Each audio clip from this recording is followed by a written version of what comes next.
Are you struggling for consistency in your sim racing? Does your iRating look like a roller coaster? If so, we have good news for you. The way to get more consistent is to first understand what you're doing differently than the professionals. And VRS is the answer. With our competitive subscription, you will have the telemetry, setups, tutorials, and everything else you need to fully analyze your driving. Our data packs and the ability to compare your driving with the best in the world will show you exactly where to adjust your inputs, change your driving line, and shave seconds off of your lap times. And our powerful and precise Direct Force Pro wheelbase and precision pedals are being used by some of the world's best drivers. All these champions agree that VRS hardware is not just the best on the market, it's also priced well below the competition. So if you're looking to upgrade to direct drive and the best pedals in sim racing, VRS is your answer. If you want to get better, get faster,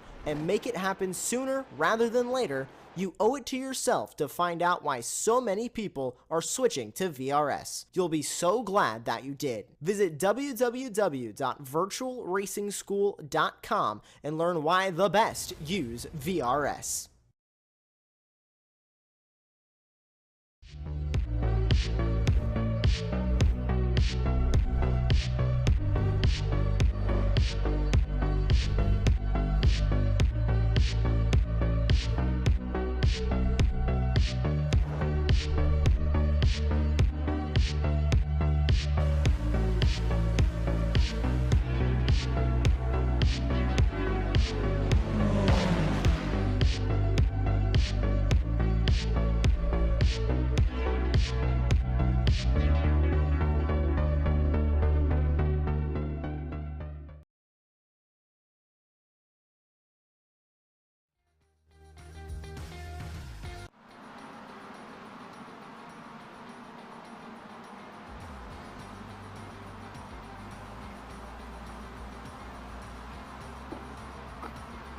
It may be full of snow and ice in the real world in December, but right here at Silverstone, the home of British motorsport in iRacing, it's very much sunny conditions, bright skies, and a very clear, dry, and very thawed-out circuit.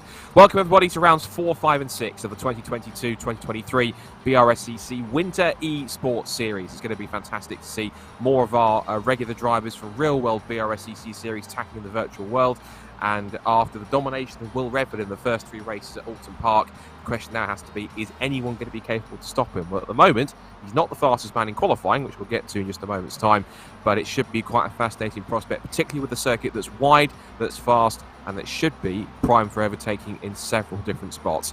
Good evening, everybody. Scott Woodwiz and Andy Thompson here on commentary, and Lee Thompson on production here tonight as well, once again. And Andy, I think the big question has to be, as I mentioned, can anyone stop Will Redford? He's currently second fastest in qualifying, but given his form at Alton Park, that seemed quite ominous. Do you think he might be in the same sort of form tonight? Yeah, good evening, Scott. Good evening, viewers. I mean, he was a class above the rest, Will Redford, in that first 3 opening rounds at Alton Park. Literally, even when he was started out in 10th place, took his time, and then picked off the drivers as they went through. But today's a little bit different. The track is super wide. We're using the shortened international layout in Silverstone, so the slipstream will be really strong around this track, and it's going to be a different sort of prospect for Will Redford. Also for the drivers, you know, it was a real baptism of fire for some of the drivers last week, being their first outing really on iRacing. So maybe you've got a little bit more practice here at Silverstone. And to add to their woes, I would say, is the new tyre model. I've been speaking to quite a few of the guys on iRacing, and the first lap is super treacherous. The tyres are really cold, and I suppose it's reenacting more real-life race driving. So these guys might be used to that. Yeah, definitely so. We should mention first of all quickly, thanks very much for everyone's patience for us getting tonight's broadcast underway. There was a bit of a last minute emergency update from iRacing that dropped at literally 7 o'clock. So a lot of the drivers have had to pretty much get themselves to sort that update out, wait for the servers to come back up. Once they have, to jump straight into qualifying on essentially, as you mentioned, Andy, a brand new tyre model, which they've only just had to get to grips with in the last roughly sort of 7 days or so. So how much, everyone of course is going to be running on a slightly different baseline setup on top of that. So how tricky is that going to be, particularly for people from an iRacing perspective, when you switch from one essentially baseline setup to the next, or one time model to the next in terms of tweaks? How tricky is that for some drivers to adapt to that, given that it's not as simple as simply just going from one compound to another in real life racing? In the sim, a difference in time model can either have big or it can have small, it can have dramatic, it can have very minor changes. So how critical is it with the time model change? How much different do these drivers have to perform with this car, and what are the main challenges you think that some of these drivers are finding? You talked about them having quite cold tyres on the first lap, but is there anything else they're finding that's a challenge out there which some drivers might struggle with out there tonight? Well, it's very much an understeery car anyway, so with the new tyre model, it just emphasises that fact, certainly in the opening 2 or 3 laps of this. Now, normal iRacers, they almost get, like you real-life racers as well, you get your muscle memory programmed to how the car drives.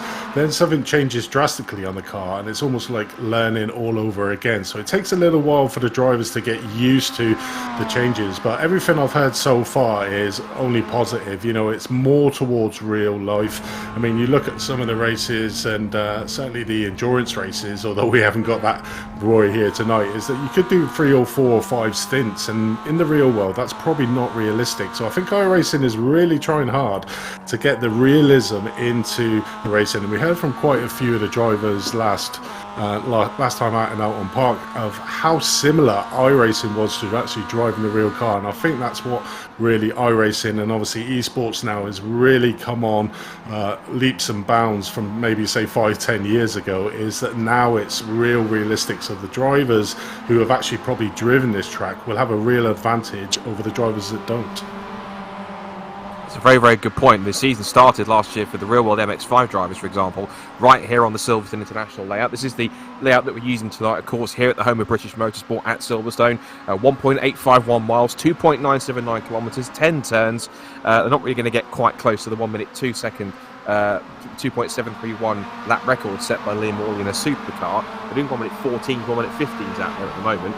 But in terms of that muscle memory, that experience, I think you're absolutely right. Those will have raced it throughout the season. There were a couple of meetings this year at the Silverstone International Circuit, both kind of bookending the season. So drivers from series such as City Car Cup, Compact Cup and MX-5, which actually make up quite a lot of the bulk of the entry that we have in this Winter Esports Series anyway, will certainly know this series quite in and out. But you absolutely touched on a very good point that some of these drivers, like we spoke to Luke Herbert, for example, right at the end of the first set of esports races at Alton Park, when he was talking about how him and his team use iRacing as a training tool for his team to get used to the circuit, used to relatively some kind of baseline setup to understand it. And that just shows that, yes, iRacing has got quite a long-standing physics model and a long-standing engine in terms of how it's and software base that it's used for years on years. But the way in which it's developed, the way in which the guys at iRacing have kept on refining it and developing it over these last sort of 10 or so years, just shows how committed they are, and two, how adaptable it is to get it to that standard, and also as well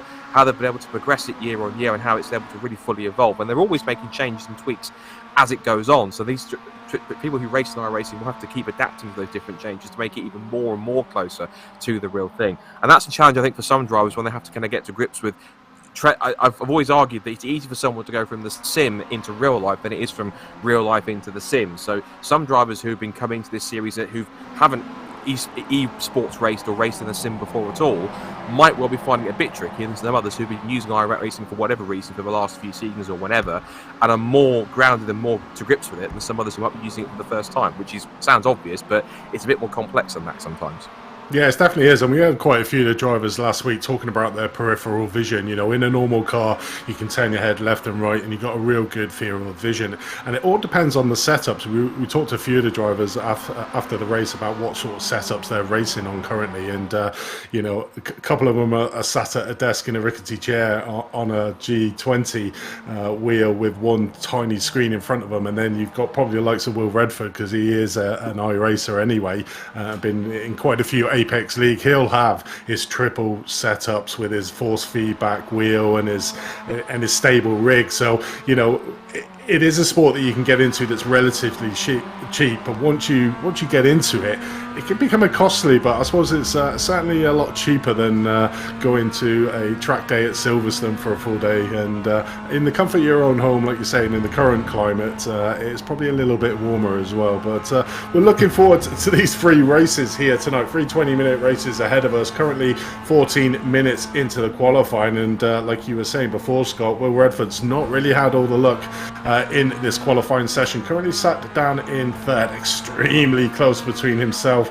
Buell, and Higgins, currently leading out the qualifying sessions. But it's going to be a different prospect for Will today, and he's certainly going to have that bullseye on his car after all the rest of the drivers saw how well he did into the first round. So it's going to be an interesting night to see if Will can just handle the pressure that he's got on him, put on himself for being an iRacer, like you said. But for the other guys, it's really somebody to charge down and make a point that I can beat Will Redford at iRacing. Yeah, it's going to be quite a task for them, particularly. I mean, as we mentioned, the likes of John Higgins and even Mikey Doble, who is this year's Compact Cup champion and who secured it at this circuit, although, ironically, he only really did one race, and the other two were spent chasing after the Ginetta GT5 title at Donington Park, which, incredibly, he also managed to pick up on the same weekend, literally the very same weekend. He raced in 2 different championships at 2 different circuits on the same weekend and wrapped up both titles, which is quite a feat in itself. We should, as I mentioned, talk about the qualifying session. Less than 5 minutes to go. It is John Higgins Jr. who currently has the fastest time on the board, 1 minute 14.900, only half a tenth ahead of Mikey Doble in second fastest. Then triple Alton Park race winner Will Redford is third. Tom Griffiths is fourth ahead of Jack Noller. Then it's Will Blackwell Chambers in sixth, Richard Jepp seventh, Richard Harwood eighth, and George Palozzi and the number 67 of Matt Kendall rounding out the top 10. So pretty close in there, and this is one of those circuits where, because it is a relatively simple layout, it's only 9 corners, it looks very much like a square or a rectangle, so there's lots of big braking zones here, lots of very key overtaking spots here. There's almost an overtaking opportunity at just about almost every corner on this circuit, so I'd imagine that compared to Alton Park, where it was twisty, it was narrow, it was a proper old school circuit, so too is Silverstone, of course, but it's been around for several years, for 70 plus years or so. But in terms of the different challenge it provides, it's got long straights, it's got wide sections of the circuit as well, so cars can go 3-4 abreast to some kind of corners. It might always be a clean outcome on the exit rather than on the entry, but in some cases it's going to be quite intriguing to see how these guys tackle that, and it might well produce a different kind of racecraft that's required here at Silverstone, given how wide and how non-technical it is in some cases compared to the twisty nature of Alton Park. So you might see some drivers here tonight possibly come alive here at Silverstone in a different way than which they didn't back at Alton Park, because this circuit might suit their racecraft and their driving style a little bit more than the twists and turns of Alton did.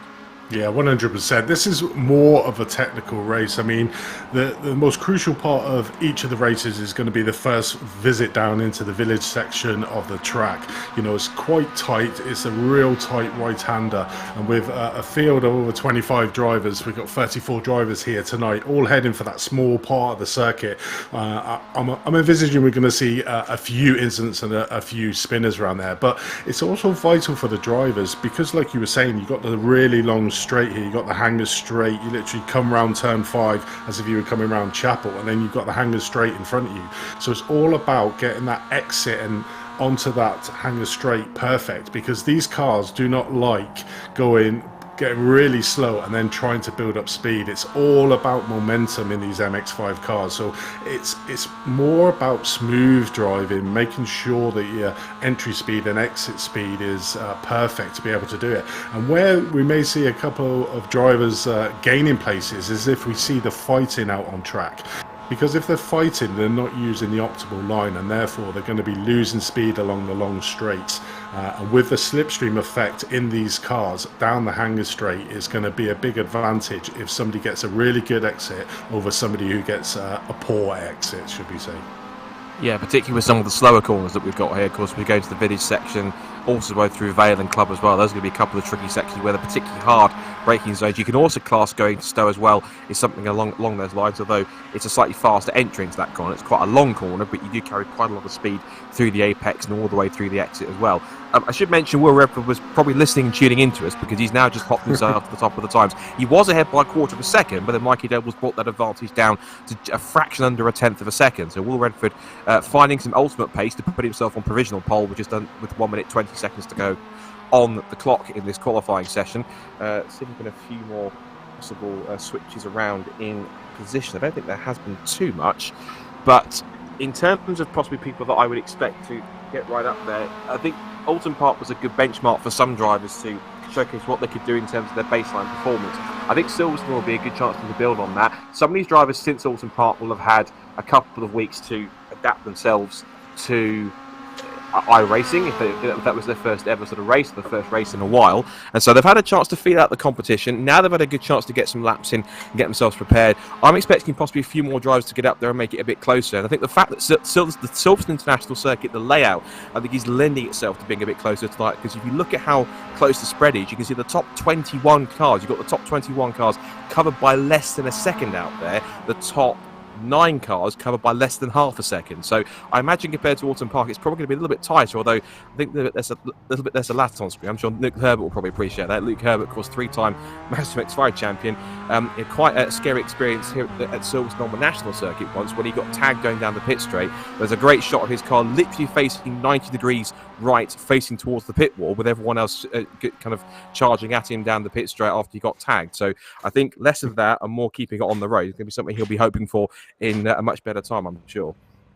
Yeah, 100%. Really looking forward to these next 3 20 minutes races. The first two are going to come at you thick and fast, a little bit of a 5-minute break, and then the last 20-minute sprint race into this. So tyres won't be an issue in this race, but obviously I'll hand it over to you, Scott, for the grid. Yes, indeed. So, grid then for round 4 of the championship, race 1 tonight. And it is Will Redford, points leader, who starts on pole position on the front of the grid. Alongside him is Mikey Doble on the front row. It's George Palozzi with a good late effort to put him third, alongside John Higgins Jr. Then Tom Griffiths and Jack Noller make up the third row of the grid, ahead of Will Blackwell Chambers and Matt Kendall on row 4. And then Richard Jepp and Richard Harwood round out the top 10. Joseph Doble and Ben Craner then come next on the 6th row. And that's followed by Sam Smith and Keith Dalton on row 7. Row 8 is Rowan Lundy and Lee Britton, followed by 3-time MX-5 Super Cup champion Luke Herbert and Chris Etheridge. And it's Richard Wootton and Rob McGregor from rounding out the top 20. Then Matt Goddard and Jason Greatrex, Richard Bliss and John Pethick to complete the top 24 runners. Still, we flick through Richard Bliss and John Pethick. Simon Hutchins and Alex Port come next to them. Joel Argelez and James Riley, and Harry England and Stuart Bliss, Huell Rosenthal and Piers Chandler, and Robert Bannister and Nick Reindrod round out the 34 starters. You can take a breath now, Scott. That's and quite breathe. a grid. And breathe. Yeah, I might not get a chance to properly breathe, given it's going to be quite energetic here. In terms of the championship standings, before we get underway very quickly, Will Redford does lead the points after his 3 race wins. It's 304 points to Will Redford, ahead of Jack Noll on 286. He's tied with John Higgins in second place. George Pallotti currently sits in fourth, from Tom Griffiths and Joseph Doble. The Richard Harwood, Chris Etheridge, Will Blackwell Chambers and Ben Craner. In fact, Blackwell Chambers, Craner and Doble all tied on 224 points in a 3-way tie for 9th. Should be pretty close and pretty tight out there, as we've got, because there are 34 cars out there getting set for the first of 3 races here tonight at Silverstone. We're almost ready to get underway at the start. Watch for the lights that will come up on the top of the screen any moment now. And it's Will Redford on the right on pole position, with Mikey Doble alongside him on the front row. Here we go then, race number 4 of the season, round 4 of the BRSCC Winter Esports Series here at Silverstone is underway in a flurry of tyre smoke. And as expected, Will Redford gets a clean start from pole position. Mikey Doble tries to slot in behind him, but he might get the early challenge already down towards the first corner at Abbey from George Palozzi in the red number 49. They turn in through Abbey for the first time. Now, fingers crossed, we get through the first couple of corners okay, nice and clean. He says rather tentatively, so far they're all getting through all right. And they're already going side by side in towards the village complex. But it is Will Redford who's got through. I spoke too soon, didn't I? 1 or 2 cars getting around already. One car's lost it at 67. 67 is Matt Kendall. So he's dropped down towards the tail of the field already after a bit of contact. But heading onto the hangar straight for the first time, it's Will Redford who leads the way then. Mikey Doble in second place. John Higgins Jr. in third. Then Palozzi, Noller, Blackwell Chambers, Griffiths, Jepp, Craner and Dalton were top 10. And just as anticipated, I've seen this before in real MX-5 racing, already just getting up into a large league group of about 9 or 10 cars towards the front, heading out towards Stowe for the first time. But even so far, I say with fingers crossed rather tentatively, Andy, looking like quite civilised, but we've still got some 14 minutes to go to see if they're going to get around the rest of the race that way, or if it's going to kick off in the first few laps. Yeah, 100%. It was a clean getaway. You can see a lot of drivers done a lot of practice at the start of the race. You know, every driver got away, bit of a tyre smoke, which you do normally get in these cars, but everyone getting away. Little slight incident there coming into Village. Oh, and it looks like we got a bit of a spinner there through Club. I'm not sure who that was. Alex Port? No, it wasn't. I think it was on the Dobles. I think it was Joseph Doble in car 11. I saw that car tumbling down the timing screen. So he sets up at 26th position. So yeah, I think he might be the one that came a cropper on that one. Yeah, it definitely is, but it's just starting to get their stride now. The tyres are getting up to temperature, and then we'll really start seeing the pushes on from these drivers. Like we said, we've only got 15-minute races, so it's literally fast and frenetic in these races, and you really don't want to be losing the slipstream. Certainly down this hanger straight. Well, Redford's got a bit of a decent gap, but we'll see the power of that slipstream. It was close to nearly half a second. It's come down to 3 tenths now, 2 tenths, and you can see it all coming down really fast. You're looking there at Jep at the back, just trying to make a move onto Griffiths as they come around Stowe for the second time here, but you can sort of see the power of that slipstream already coming down that hanger straight. Yeah, so a leading group of 6 already started to break away here. That's Jason Greytrex, who knocks into the back of John Pethick, this year's vice champion in the MX-5 Clubman Championship this year.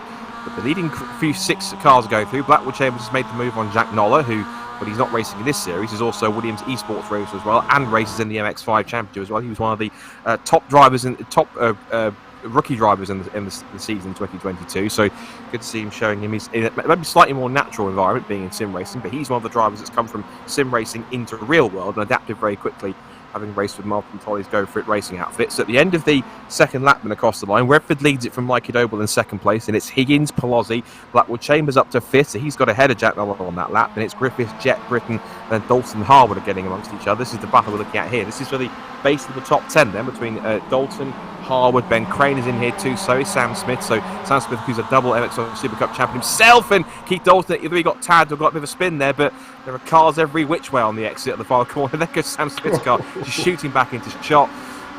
Still a bit over-exuberant, I think, after Silverstone. We thought after a couple of weeks the way they've managed to calm down a bit, but in some cases, 1 or 2 drivers just trying to feel themselves out in the first couple of laps and getting a little bit too close for comfort out there. Yeah, that's the problem as well. When the cars are so close, if one car makes a slight mistake, it almost causes a ripple effect down the field. We saw it out in Alton Park. This one on the exit there of turn 5 coming onto the hanger straight, slight mistake, and then it just caused the concertina effect down the field coming down there. But we have got a few drivers that have been in the pits already. I think this is Jack Noller, who as we looked was in the top 3 of the championship, coming into the pits with a bit of damage on his car there. But Will Redford at the front at the moment. Well, Mikey Doble went in second place there, Higgins in third, but you can sort of see Redford manages to pull like 0.4 of a second coming up to the hanger straight. Then Mikey Doble just manages to come down to 2 tenths by the end going into Stowe. He needs to try and keep on the tails of Will Redford coming into this part of the circuit, and then he'd be able to make that move coming down into Stowe. But at the moment, Will Redford is still managing to keep out in front over Mikey Doble in second place. He's trying to break the toe on the run down towards Stowe Corner. He was trying to not allow Mikey Doble to get too close. We have got this leading group of 4 cars there, covered by about roughly 1.2 seconds. Now, I'm intrigued to see what's happened to Will Blackwood Chambers, because I'm not sure if the reason why Jack Noller went into the pit lane was because he made contact with Will Blackwood Chambers, trying to repass him for 5th position. Will now finds himself under attack from both Tom Griffiths and this man, Richard Jepp, who makes the switch back as he goes through in through Vale in the first part of the club. Now, Will try and fight back here around the outside, heading back onto the pit straight, and as this battle goes on, his fellow MX-5 Super Cup racer, Tom Griffiths, is going to try and get away here, because his target now is to try and pull away from these 2 cars behind and start to catch up with the top 4 who are in a race of their own. They're covered by 1.1 seconds as we head on to another lap. And I'm still going side-by-side for position 4. That's that 6th place, Richard Jepp, who was this year's driver who took his the team Met Motorsport to the Student Motorsport title within the City Car Cup, up there in 6th position. We've got a couple of replays coming up here to see what happened a little bit further back and a little bit earlier on in the race. This is what happened, I think, this is with Matt Kendall. This is further back in car 6-7. This is at the start here. So heading towards the complex village, tries to turn. Oh, he lost it by himself and left Joseph Doble and others with nowhere to go. Sam Smith was caught up in that as well, but they all managed to get away relatively unscathed, apart from, whoops, Matt Kendall didn't. There was more contact there. And this is Huell Rosenthal that had the spin also, as he got going too. Yeah, that looks like it's coming out onto Stowe, is that? Or was that down? I can't tell where that was there. It's whatever it is he spun it around. I'm sure we get it here. No, there we go. It's many angles there of Hi, Rosenthal, just spinning his car around the wrong way on the track, and it's just so easy to do. I mean, we saw there the first one coming into the village. I mean, that's the problem. Oh, as we see Jamie Riley just getting it super wrong, coming out of the last corner, hitting that treacherous curb on the inside, and literally just sliding across and hitting the wall there as we rejoin back with the live racing here. Will Redford still out in lead, but look at the gap now. 0.1 of a second to Mikey Dougal in second place, but Higgins behind is right on the tail as well. So these three are in a long train, and Mikey is in the perfect position to try and optimise on that slipstream. So really needs to just tuck up behind the back of Will Redford's car, and we can just see the gap there closing all the time. Will playing defensive on the inside here into Stowe. Mikey's just going to try to get the move done around the outside, thinks better of it, and just bides his time. But certainly you can just see the power of that slipstream with these four cars. But he comes back alongside him here. Will's really going defensive into the second half, coming into the latter half of this track here, and they are side by side here. Dougal's got the inside line, so should be able to get this move done. Oh, it hits the curb, goes really high, loses a lot of momentum, and that was talking about earlier on. As soon as you hit that curb, look how much momentum he has lost back out to nearly 4/10 of a second, Will Redford. But Will Redford will know now that Mikey Dougal does mean business in this round. Yeah, Mikey Dougal turning his MX-5 into a bike momentarily there, putting it up on the two wheels. That was pretty extreme. Last time I saw someone do that at a BRSCC weekend, it was in a Fiesta Junior car. That was at Snetterton. He was very lucky to get away with that one, but Mikey Dougal getting very close and showing that he means business just as much as Will Redford does right now. And so, of course, too, are both Higgins and Pelosi. Now, those four have pulled away quite substantially from the next group of cars, which is Richard Jett at a hard-charging Lee Britton. He's up to 6th position now. But here they are then, as the weather conditions got a little bit more overcast here in this first race. So it was quite bright, but now the conditions, the sun's gone back behind the clouds here. It's now Lee Britton, who is really charging now, has got past Will Blackpool Chamber, but has now put himself alongside Richard Jett down the hangar straight. These two going side by side for 5th, and here goes Will Blackpool Chambers thinking, I fancy a piece of this. Let's make it 3 abreast down towards Stowe. So it's Jett on the outside, WBC on the middle, and Lee Britton on the inside sees them both off. Gets a little bit twitchy to the apex of Stowe corner, but on the exit, he's got the momentum, and now Jeff is not quite ready to give up that 6th position. He's still fighting hard with Blackpool Chambers. Rest of the top 10 behind them has got McGregor in 8th position, Richard Wooden in 9th, and then it's Chris Etheridge in 10th position, but they're still going side by side.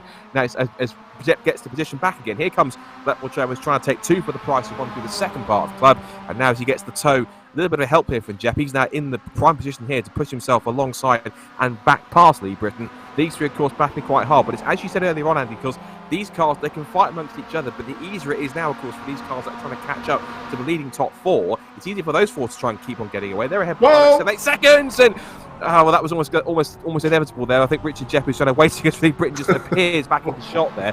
That was probably getting a little bit too close. Obviously, I'm certain there was no malice involved between either driver there. It was simply just 2 drivers going for the same piece of tarmac, and it didn't really work out. What that has now done is brought McGregor, Wooden and Britton into the mix now here, whilst Paul Blackpool Chambers is looking experienced, thinking, where's everyone gone? I'm in P5 and I'm out here on my own. It certainly is. Just looking further back down the field. Oh, we've got to change it for the lead at the moment. Will Redford and Dougal are battling out. Mikey's got that inside line. I think Higgins is going to get through as well. Side by side there. Will Redford has the inside line, but really needs to stay off that curve. And again, Mikey Dougal hits that curve, which will lose a bit of momentum, and Will might be able to come back down Hamilton straight here, coming into Abbey as we look on board with Will Redford right onto the back of Mikey Dougal's car here. And he's alongside here coming into Abbey. Going to have the outside. He's very technical minded, because what he's trying to do is get the inside for the next corner here and trying to get the move done. Great racing out between these two, giving each other loads of space on track to make the move. But Will Redford is still behind, but pushing so hard to get that first position back. But he just needs to bide his time. He's got the hangar straight coming up where he could possibly make the move, but trying to maybe force a mistake there from Mikey in first place. Yeah, I tell you what, both John Higgins Jr. and George Pelosi getting the pound seats here, watching these two go at it back and forth. It's fantastic stuff for the lead. And here comes Higgins now, trying to get 2 for the price of 1 down towards Stowe here. As Redford does the tactic of squeezing to the inside line and switching right back to the outside to get the run through the corner. Dougal just clips the curb on the inside through Stowe, just trying to run him out wide over the curb, saying, anything you could do, Fred? Well, I can do it just as watch. Have some of that for your own size. Here comes John Higgins Jr. thinking, can I come and play as well? He's almost up the inside of Dougal. He goes sailing around the outside to try and get back past of a lead. There's almost touching wing mirrors here.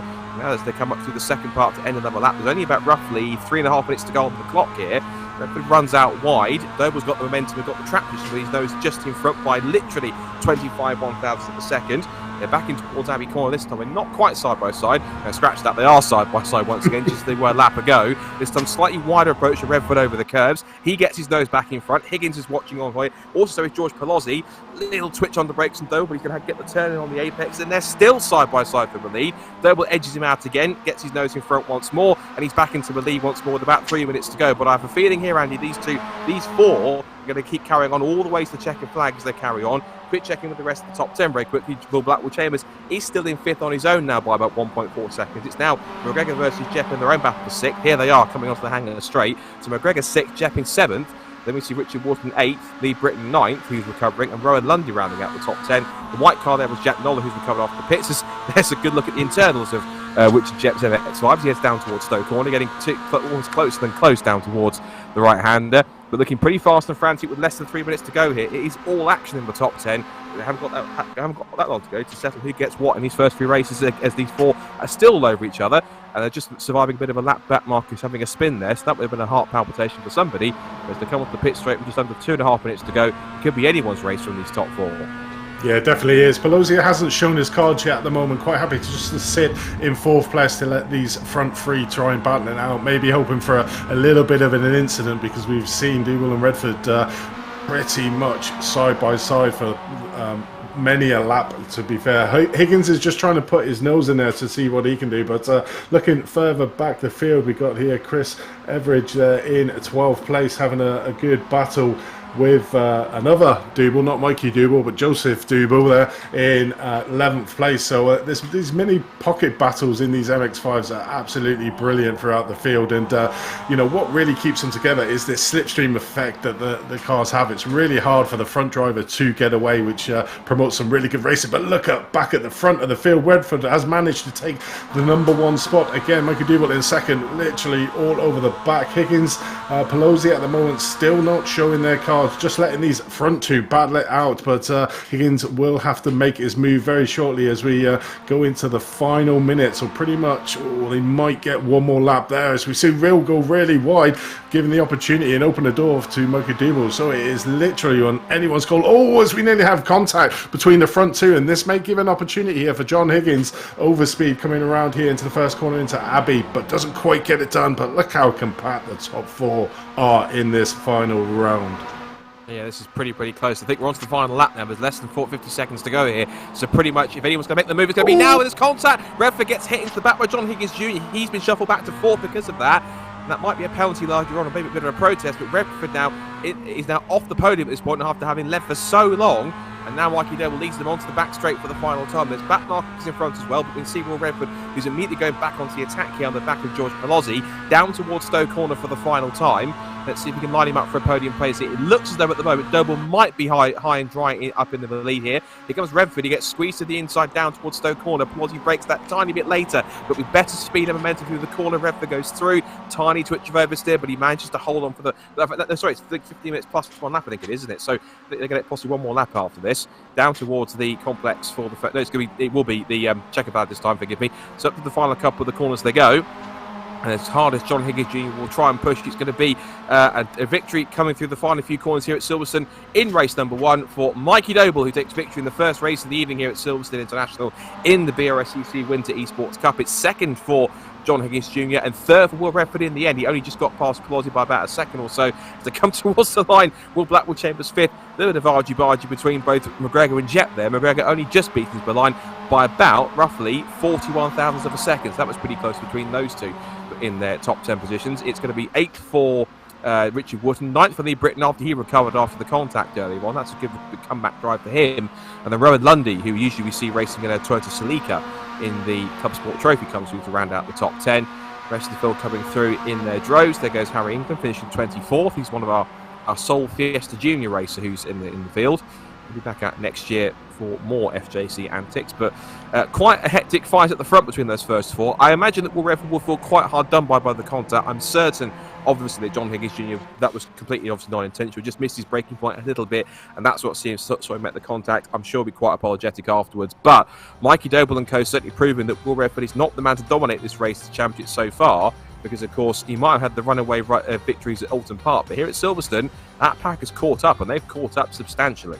Yeah, it definitely is. It's sort of that neutraliser, that slipstream effect that the drivers are getting around this track. And being such a wide track, like you were saying earlier on, there's so many opportunities to make the passing move. But what a great battle between Mikey Doble, John Higgins, Will Redford, and George Pelosi was maybe the rear gunner in that group of four. Didn't really show his cards at all in that first round. It was mainly down to them three. Obviously a mistake going into the village on the last lap. And, it was... unfortunately, Will come off the worst coming through the final corner or through Village that lost all the momentum. And like I said, momentum in these cars is key, and he couldn't make up the ground there. Back to Mikey Doble and John Higgins on that final straight. Yeah, just finishing the last couple of cars coming across the line, but here are the results from race number one. Then Mikey Doble picks up the victory about just under half a second from John Higgins in second place, and Will Redford, after battling for the lead and leading for so long in that race, has to end up on the last step of the podium. He will certainly bounce back with vigour in race number two coming up very shortly. George Pelosi fourth, then Will Blackwell Chambers fifth, some further 6 seconds back. Then it's Rob McGregor sixth, Richard Jepp seventh, Richard Wooden eighth, and Lee Britton and Ryan Lundy rounding out the top 10. And it's Joseph Doble 11th from Chris Etheridge, Jason Greatrex putting in a fighting drive to 13th, John Pethick, Richard Harwood, Sam Smith, who's recovered well after his spin, 16th, and Goddard and Bliss. And I think we're already getting ready for race number two. So just as we saw race number one finish, straight into race number two, so no time to delay. And underway for race number two here tonight at Silverstone in the BRSCC Winter Esports Series. And from pole position, courtesy of his race one victory, Mikey Doble will lead them in towards Abbey for the first time, and certainly not hanging around either. This is now familiar territory to what we saw at the end of race number one. It's Higgins versus Redford again, this time for second place. I wonder what Higgins' braking is going to be like this time. Well, he's going to be under threat here, possibly from George Pelosi, and also quite fast starting Will Blackwell Chambers, who's maintained his fifth place, and he's in there quite quickly. First few couple of cars going through, it looks as though everyone seems to be getting through sort of okay. Again, I think there's one or two cars going a little wide in the background, but apart from that, most people are getting through just about unscathed. I see a flurry of tyre smoke. Looks like one of the blisters has gone around, so one or two little mishaps on this first couple of laps, but relatively clean on this opening lap so far. Meanwhile, Will Redford has got the sting shot off of the right hand onto the hanger straight, and he's not hanging around at all. He's straight onto the rear bumper of Mikey Doble. I have a feeling here, Andy, this is quite deja vu. This is going to be race one all over again. It's kicking off already at the beginning of race number two. 100%, and I don't know what Doble and Redford have put in their fuel tanks, but they've already managed to get a second lead over Higgins in third place. As we saw in that first race, Higgins was right in the mix of the battle, coming second overall, but at the moment the front two are well out in front in this early parts of the race. But oh no, we see their car number 19, James Riley, hitting that curb, and that sausage curb on the entry into that corner is absolutely treacherous. He hit it. We saw it earlier on with Mikey Doble literally going on to two wheels doing a stunt car move in the previous race, and it's just such a massive corner, and it's like that in real life, I would imagine as well, Scott. You probably know more than me, but I've seen it a few times. The car's in there. Oh, as we see a car nearly take out Jason Greatrex there. It was Chris Etheridge in car number 326 in P15, nearly causing a little bit of a pile up there. I don't know about Chris, but I think Jason Greatrex was the one that was hashtag blessed there, because he just about got away with that one, and round goes. No, they're not teammates, they're just in the same livery, but the two cars with identical liveries have managed to find each other on track, but not in the way they're expecting. So Alex Port is the one going around for a spin. I think it might be Matt Kendall or someone else that was the other one that had the spin. Meanwhile, Will Redford, to no one's surprise, almost has gone to the lead of the race, already ahead of Mikey Doble. That gap says about 0.3 per second. Doesn't look like that to me. It looks a bit closer than that. And Higgins down to third. The difference now between race one and race two is that we've got a fifth incumbent in the lead group, and that's Will Blackwell Chambers. So the lead group separated by about 2 seconds or so. There's Matt Goddard in car number 18. He's got the recovering Chris Etheridge, who we saw his car almost kamikazing its way into the village complex, and one that was very lucky with that was Jason Greatrex as they come into the pit straight. So the end of lap number two then, Redford leads, Doble in second place, and it's Higgins, Pelosi and Blackwell Chambers in that lead group. Then there's a gap of about 2 seconds to lead Britain back in sixth, ahead of Joseph Doble in seventh place, McGregor in eighth, and it's Lundy and Richard Wooden rounding out the top 10. big battle going on here is towards the second half of the top 20. You've got the likes of Tom Griffiths, Luke Herbert, Ben Crane is in there as well, Chris Etheridge also in there too, Matt Goddard, lots of scrapping amongst each other here in this mid-pack. We come towards the kink here and onto the right-hander, and Chris Etheridge has lost it again. Off the rail he goes, around he goes, sideways into the path of Tom Griffiths. We got to the side of Jason Graytrex. Luke Herbert just passed 3 or 4 cars and says, cheers boys, I'll take 3 or 4 free passes any day of the week. Meanwhile, these two still won't leave each other alone. It's Redford versus Doble again, round 27. They've been going at it all leading so far, and I'm certain that will continue for the rest of the event. John Higgins Jr. holding station in 3rd place from Pelosi and Blackwell Chambers. So it seems as though that it's the same 4, roughly 5 drivers who were in effectively the best performing race number 1. Showcase it again in the early stages of race number 2. There's plenty of action going on mid-pack as well. So lots to focus on already in this first few minutes of this race. Yeah, it's really an advantage of being at the front end of the grid, though. You get yourself out of what is the bottleneck part of that first lap going into Village, which will really slow up the mid-pack field. So it's going to be interesting on this 3rd race because the top 10 get inverted. So Redford, Dougal and Higgins, Pelosi and Blackwell Chambers will all be role reverse with... at the moment holding that 10th position is Richard David. So it's going to be interesting, like it was in Alton Park for the 3rd race, to see if the front runners that have dominated race 1 and at the moment dominating race 2 are able to make that transition to being in the back end of the top 10 to be able to make that position. But looking back on track at the moment, looking at the 6th place, Lee Britton coming around Stowe here, closely followed by Joseph Dougal in 7th place and McGregor in 8th place. So he's having a little bit of a battle, and like we say, getting a close and inside intimate view of what these Mazdas look like on the iRacing platform. Yeah, I never knew that there was such an intricate view of the front brake calipers of that MX-5, but you just got that there looking at the back of front Joseph Doble's car and the rear Lee Britton. Now, I'm certain that Lee Britton and co will have a good chance to catch up to the top 5, provided they can stop battling amongst each other too hard and possibly start to work together here to close up to them as they come up through Abbey Corner once again. Also in there too is the orange and black car of Rob McGregor, so watch out for him in 8th position. Lundy and Richard Wolf round out the top 10. And there's that huge battle going on further back, which is the likes of Harwood, Craner, Herbert, Noller, Graytrex, Goddard in that group of cars, so watch out for them too. McGregor thumps the curb as he heads onto the little link here onto the hangar straight. We go on board with Rob then in the HSR machine. Ooh. And so someone else has gone around. Who was that? Was that Lee Britton going around? I think it might have been. McGregor clips the wall as well. I think it might have been Lee Britton going for a spin. I'm not sure if he made contact with somebody, but there was somebody that had a spin there. And let's see who it was. I think it was, yes, it was Lee Britton. He's gone down to quite far down the order, it seems. No, he's carried on. So somebody else has had a spin somewhere. Redford still leads Doble in 2nd place. I think it might have been a back marker that had the spin, and possibly cars had to scatter to try and avoid him out of that one. But as they come now through out of Club Corner and onto the pit straight again, as we head towards half distance in this second race, Redford still in control here, but not being allowed to get away and charge like he did at Alton Park. He's being kept honest all the way, and the likes of Doble and Higgins Jr. and Pelosi and Blackwell Chambers just making sure they're keeping him in sight here and just capitalising, as they did in race 1, for any mistake or mishap that might happen. It's in many cases, even though Doble had just as good, if not slightly better pace in some cases than Will Redford, he was there to capitalise when Redford had contact with Higgins Jr. and he came through to win. So there's a good chance here, if he could play his cards right here, he might do well. There's one Doble that changes for the lead, another one passes for 10th position, so past Richard Wotton goes Joseph Doble. So the Dobles in good form so far, 2 of them, or both of them at least in this race, in the top 10 already so far. Yeah, and at the moment Joseph Doble is in that pole position for race 3 if he can manage to hold on to that P10, but I'm pretty sure that Richard David behind him in P11 will have a lot to say about that. But looking at the big mover in the pack is probably Jack Nola. We saw him in the first race having a little bit of an incident that literally led him to go into the pits.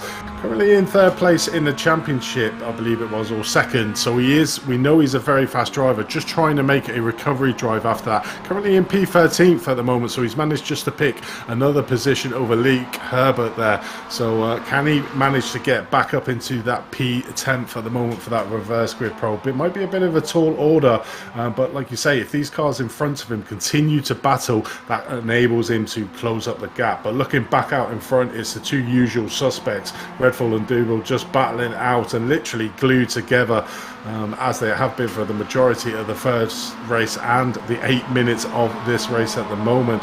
Higgins can't get a look in. He's still round about that 0.9 to 1 second gap, so he's not really been able to close down. So the front two at the moment sort of playing ball with each other and not trying to do some ambitious moves coming into corner. So they're able to establish that gap of 1 second between John Higgins Jr. behind it in third place with George Pelosi in fourth. So sort of neutralising the effect from behind, but really gearing up again for an epic finish to this second race, Redford and Dougal.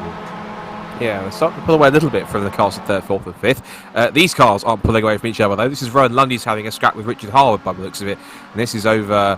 no, is that Rowan Lundy? That might be a slowdown penalty, I think, for Rowan Lundy, because he's now just lost a few spots. They're going for the complex. So he was in 8th, but I think he's dropped back a few places because he might get himself a slight penalty for extending track limits a bit too much. So he's got some work to do now, having slipped back to 10th. You're absolutely right, talking about the biggest mover in the field, that being Jack Noller, who's made up 14 places where he started. So he started back in 2017. He's currently 13th. The biggest driver that lost out so much, for those who are still running, I would count Chris Etheridge because he's lost 20 places, but for those who are still running, the biggest loser of positions is actually Sam Smith. He started in 16th, has lost 12 places down to 28th, and also another one who's lost quite a few is Richard Jepp. He started in 7th on the grid, and he has slipped down to 18th, so lots going on, more smoke going in front. Somebody's had a spin or a lock up somewhere, but this is now Jack Noller, who's in the wheel tracks of Ben Craner, who's the very impressive young Scottish driver who has raced a few things out there in motorsport the last few seasons, but this year particularly was racing for the Oxford Brookes team within the Student Motorsport Challenge, which runs within the City Car Cup, and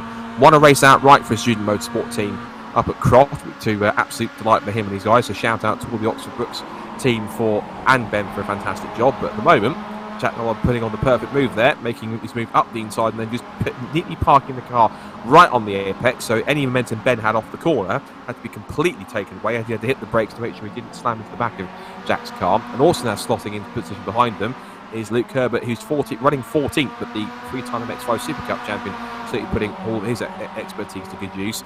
Quick check-in with the leaders as we keep on watching this battle here between Joseph Doble and looks like Richard Woodson. It's still Redford ahead of Doble, but the gap between them is literally about 0.13 of a second. They're practically side by side of nose to tail at the moment. But yes, here they are. Onto the hanger straight once again. They run over the curbs next. Redford very wide as he comes onto the hanger straight. This will give the perfect chance for Doble to slot in and get past. Here he goes to the inside line. And with a better straight line momentum, he'll have the inside run towards Stowe Corner to retake the lead here and go for 2 from 2 here at Silverstone. He goes down towards the right-hander, squeezes Redford right to the edge of the circuit. Says, right, this is my racing line. If you want to come past me, either slot back in behind and try again, or go around the outside, sunshine. He has to chooses the former option as well. Little tap in the rear, thinking, right, anything you can do, I can try and do it just as well. Looks like these two are pretty evenly matched as they turn in through Vale, over the curb and in through the first part of Club. Keeping the guys behind, the likes of Higgins Jr. and Pelosi and Will Blackwell Chambers all in the mix as well, as we come onto the pit straight here with roughly around about 3.5 minutes to go. And it really is all about Doble versus Redford for the lead here as they head back down towards Abbey Corner. These two glued together practically as they head back onto the first corner for another lap. Yeah, it certainly is. It's going to be either taken down to a mistake like we saw in the first race, or it's going to be that slipstream effect coming down hanger straight is going to be the telling moment of this second race. But Noller at the moment is trying to get himself, he's currently in P12, but from 7th all the way down to 11th, they're all closely compact. You can see in the timing tower the gaps between there. You've got Harwood in 7th. And then 2 seconds back, you've got Doble. Then you've got a couple of seconds, David McGregor, Lundy, Noller about 3 seconds behind Lundy at the moment. Just needs them 2 positions to put himself back in a favourable position for race number 3. We've seen he's got the speed, managing to get through the field after that terrible spin in the first race. And to really save his day, I think he needs to be able to get back into that top 10 to get that reverse grid pole, or even higher if he can, to sort of save his day. But looking further at the front, we're looking at George Pelosi at the moment in his usual position of P4, but under a lot of pressure there from Blackwell Chambers in the number 1 MX-5 behind him. Just looking back, George just there 2 seconds behind John Higgins, so really lost them front three at the moment. So really probably just hoping that he can secure 4th place as they start again coming down into the village section there. Blackwell Chambers 5th, just lining him up, I think, for a really good exit out of these next corner to try and get the passing move done down the Hanger Straight. Yeah, about 2 laps to go now in this race, so still heading on to Hanger Straight now once more. And looks down because Pologgi has dropped back a little bit here. He's now to clutch the Blackwall Chambers. He might start to give him a chance to make a move. Meanwhile, Redford is trying to break the toe in front to try and prevent any chance that Doble might have to repass him for the lead. And Higgins has gone with them as well. So John Higgins Jr. in the black and blue car is there as Doble makes the big dive up the inside in towards Stowe corner. Really throws up the inside, makes contact and elbows Redford out wide. He won't appreciate it being nudged that wide twice in 2 races. And now comes Higgins down the outside line, possibly 2nd place. He's now going toe-to-toe into the apex at Vale. Almost clips over the curb, but he just squeezes him out here, and Higgins thinks, right, I don't want to make contact like I did in race 1. I'm going to sit back here and look for my opportunity a little bit. He's done just that. He's lost a little bit of momentum as they come off the pit straight. I think was going to start the last lap of the race. Meanwhile, casually 3 wide out of Stowe. This is Luke Herbert battling with Jack Noller and Ben Craner. These 3 going right at it, and Noller slots him in between both cars just as he gets into the brakes and just about avoids contact with Ben Craner hitting the back of his car and him going to the back of Luke Herbert. Back to the leaders. They know it's the last lap of the race now. They're 3 abreast in towards the complex at the village. Out through the right-hander, Redford sliding into the back on the bumper of Doble. Here comes Higgins again to try and get past. If he can get a toe from both of them, he might get 2 for the price of 1 and go from 3rd to 1st. On towards the back straight now for what possibly might be the final time here. And he's Higgins in the best possible spot. He will get a double toe from both cars here down towards Stowe corner. And now Doble also trying to break the toe here. He goes left, he goes right. But Redford is right in his wheel tracks. They come down towards the right-hander at the end of the back straight. They're wheel to wheel, side by side. Here comes Redford. Can he get this? Get sailing around the outside to make this move stick. This Higgins had the momentum to go through as well. He might get a little bit blocked here with Redford tries to create a gap. He's nibbling on the rear bumper of Doble's car. And here comes Higgins to the inside line. Here comes Higgins to second for the lead. In fact, possibly down the inside line. There's contact. He's tagged Doble. Round goes the 88. Up off into the gravel he goes. You won't appreciate that too much, but Doble's another one, so Higgins getting involved in more contact again. That'd be a bit of conversation with the stewards. Meanwhile, to the checkered flag after a frenetic final lap once again. Will Redford comes home to take victory in race number 2 of the evening here at Silverstone. It's Higgins in 2nd place, Polozzi 3rd, Blackwood Chambers 4th, and Mikey Doble, who will feel very much aggrieved after that final lap contact, has to end up with 5th position. It's Lee Britton 6th. Harwood Doble, more contact on the final lap of the last corner. That's Ben Crane attacking the rear of Luke Herbert, and round goes the 3-time MX-5 Super Cup champion. I don't know if he kept it off the wall, but the fact his car's possibly got some left rear damage suggests potentially not. So it really was kicking off on that last lap. Let's just look at this last couple of replays. Let's look at this here, Andy. Higgins gets the run, but then looks like he tries to be a bit too ambitious coming down towards the final couple of corners. Yeah, 100%. He tries to probably put his car into a gap that wasn't there, thinking that he could possibly get that race win, which would have been an amazing move if he could have got it done, but unfortunately clipped the back end of Mikey Doble. Mikey came around, spun around there, and obviously was on for 1st position. Was in a prime spot as well. Pretty much had it. Look at this. You can just see on board there, trying to fit himself down into a gap that really probably wasn't there. Nearly took out Will Redford as well, so he could have taken 2 for 1 there and got an unorthodox race win, but that's certainly one for the stewards there. Yeah, he did make tag. He did contact on both of those. But he survives to live another day. Let's quickly rattle through this result here, because of course race 3 will be coming underway very, very shortly with the top 10 reverse. So Will Redford starts on pole. So Redford wins the race, and John Higgins in 2nd place. Then Polozzi, Blackwell Chambers, Mikey Doble in 5th.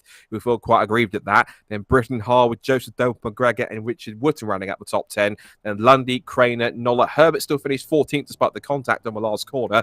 Then Jet, Pethick, Greatrex, and Harry England up to 18th, the Fiesta Junior racer. Then it's from 19th downwards, Hutchings, Riley, Dalton, the Blissy Stewart ahead of Richard, then Kendall, Port, Sam Smith, Rosenthal, and Joel Argalis in 28th, then Bannister, Etheridge, Grindrod, Goddard, Griffiths, and Chandler rounding out the 34. We lost a couple of cars towards the end. I don't think I've ever run through a result as fast as that, because given how we've quickly been rattling through the sessions, given the slightly later start.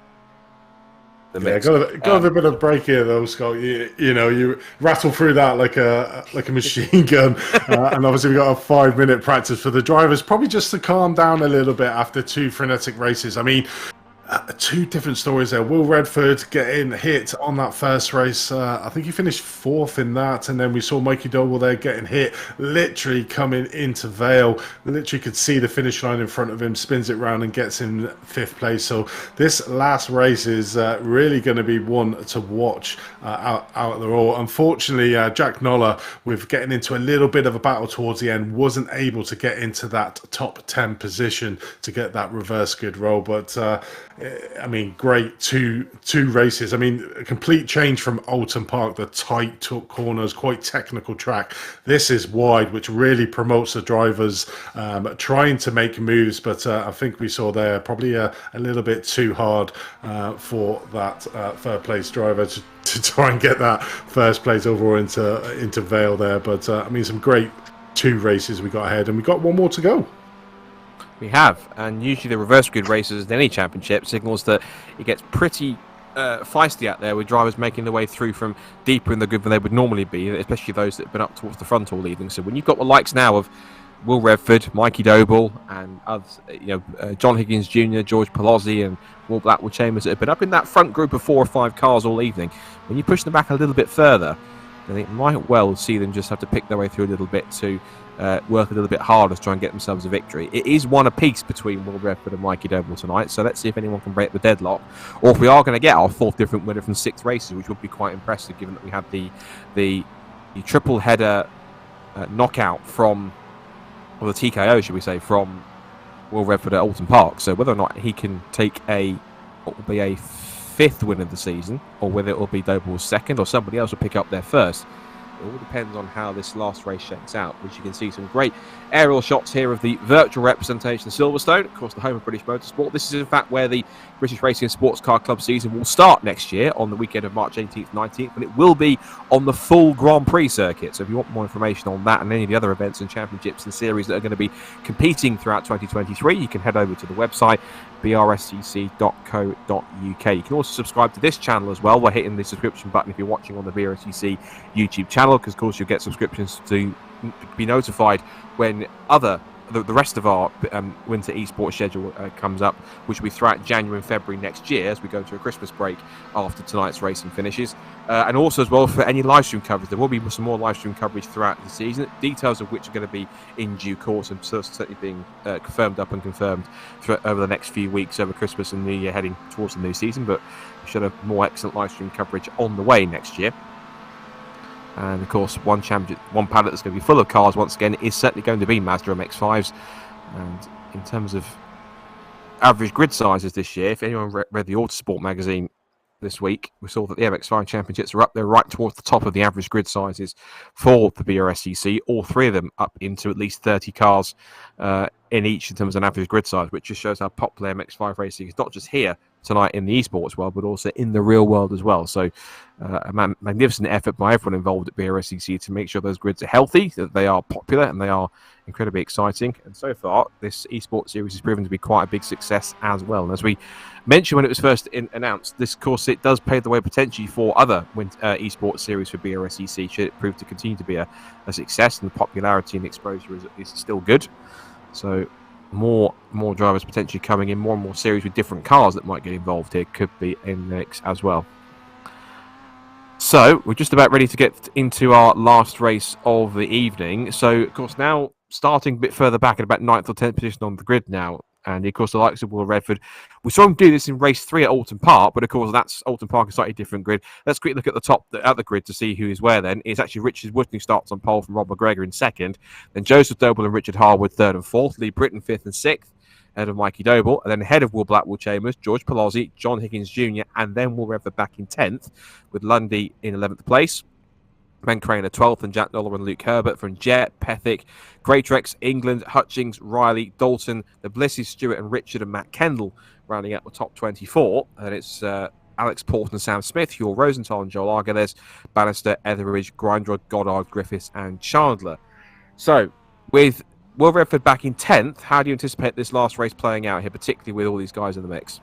I think with Mikey Noble being in 5th place and then 5 positions between himself and Will Redford, he is prime target. If he can make easy work of the front 5 in front of him, which should be easily doable for the speeds that himself and Will were doing, he should be able to get a nice big gap, but only time will tell. Sure that Joseph won't make it too hard for him either. Last race of the evening then here at Silverstone on the International Circuit as we're underway for race number 6 of the season in the Winter Esports Series for the BRSCC. Good start from Richard Woodman from pole position. Joseph Doble's up to second already, looking around the outside of Rob McGregor into turn 1. Joseph Doble in the pack, but he gets swamped by both, looks like a little Lee Britton and Will Blackwell Chambers. The first few cars at the moment are getting it through relatively unscathed. There might be a bit of skirmishing in the background, but they're going 3 abreast for second place. Here is up the inside, looks like Richard Harwood looking for the move, and he has got it done for second, so through he goes. And as for our winners earlier on in the race, they haven't made too much progress. One car on the back having a spin. That's Chris Heathruth again. That's Will Redford having a spin. Will Redford is having a big spin over the middle of the patch. Luke Herbert has gone off the road and possibly clipped the outer barrier. Now, as for Redford, where's he ended up, and how much damage does he have, if any?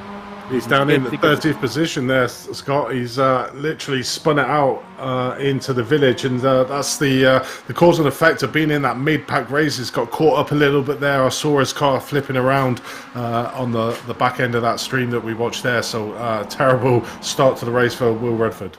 Oh, that's Harwood from Lee as well, and Lee Britton's gone, so they're all hitting stride for this opening lap or two.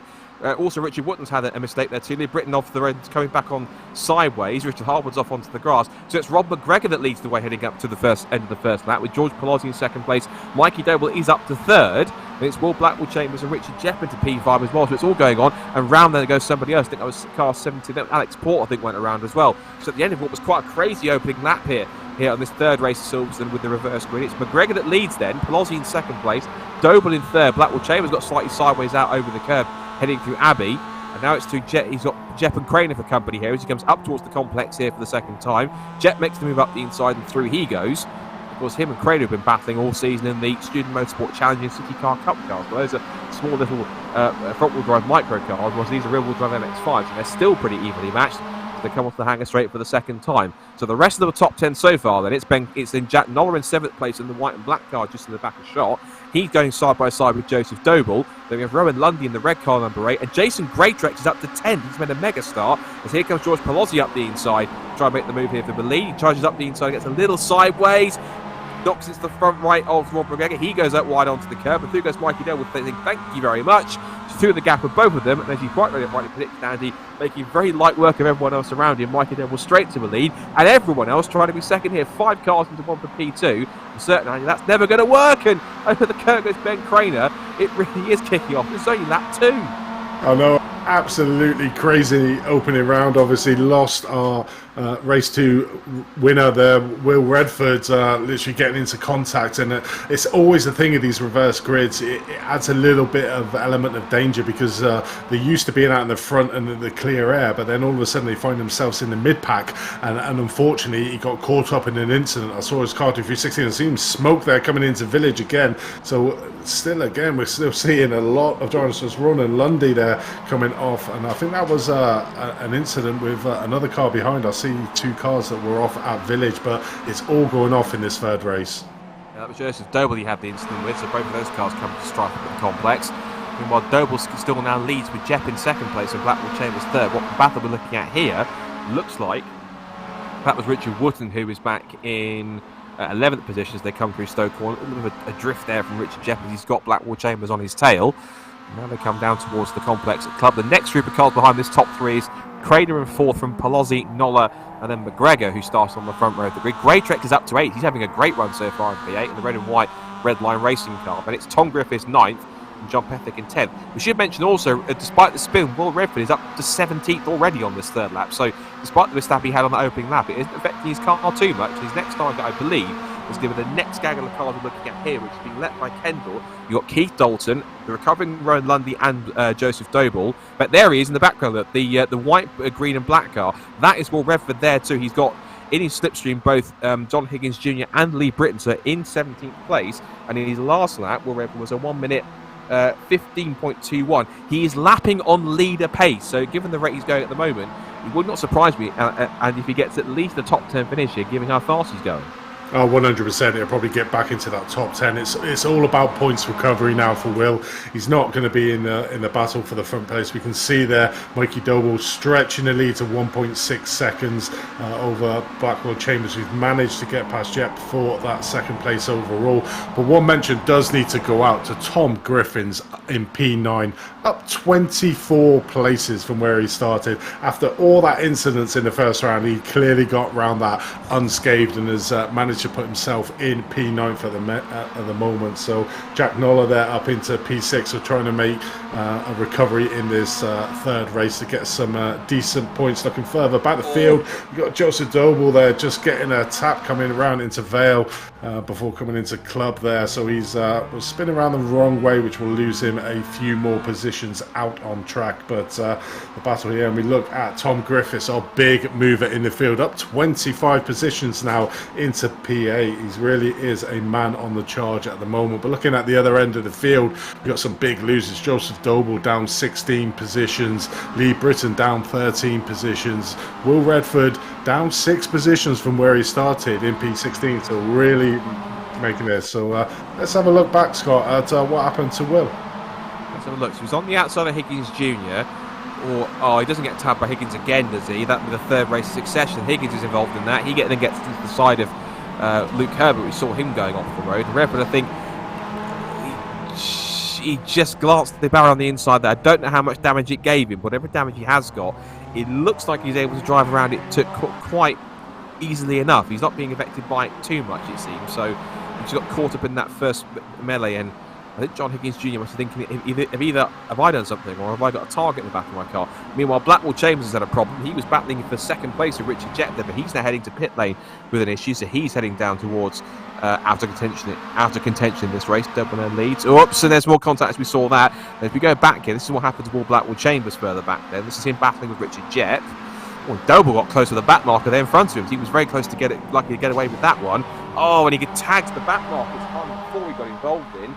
Car number 4 on the timing screen shows as Rob Bannister. So, unfortunately, Blackwell Chambers essentially would know where to go. And I wouldn't even say it's Bob Bannister's fault either anyway. He was simply trying to keep out of the way of a charging Mikey Doble, and all of a sudden went to look back across to get back onto the racing line and saw Will Blackwell Chambers charging through. So I think it's simply just for both cars in that case, Andy. Just quite literally, through no fault of anyone, wrong place, wrong time for both.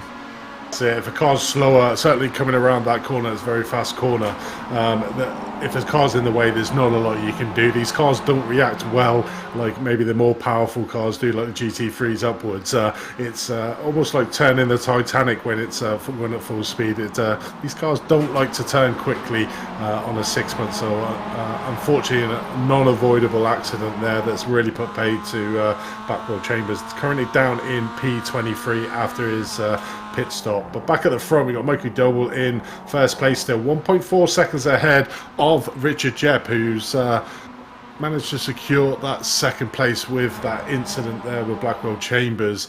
George Pelosi, always been there or thereabouts, but sort of the bridesmaid of the field, just staying just slightly off the front battle to get that lead. Currently 1.9 second off Richard Jep. So the front two managing to pull away from the rest of the field. So the heat of the action is certainly going to be in the mid-pack.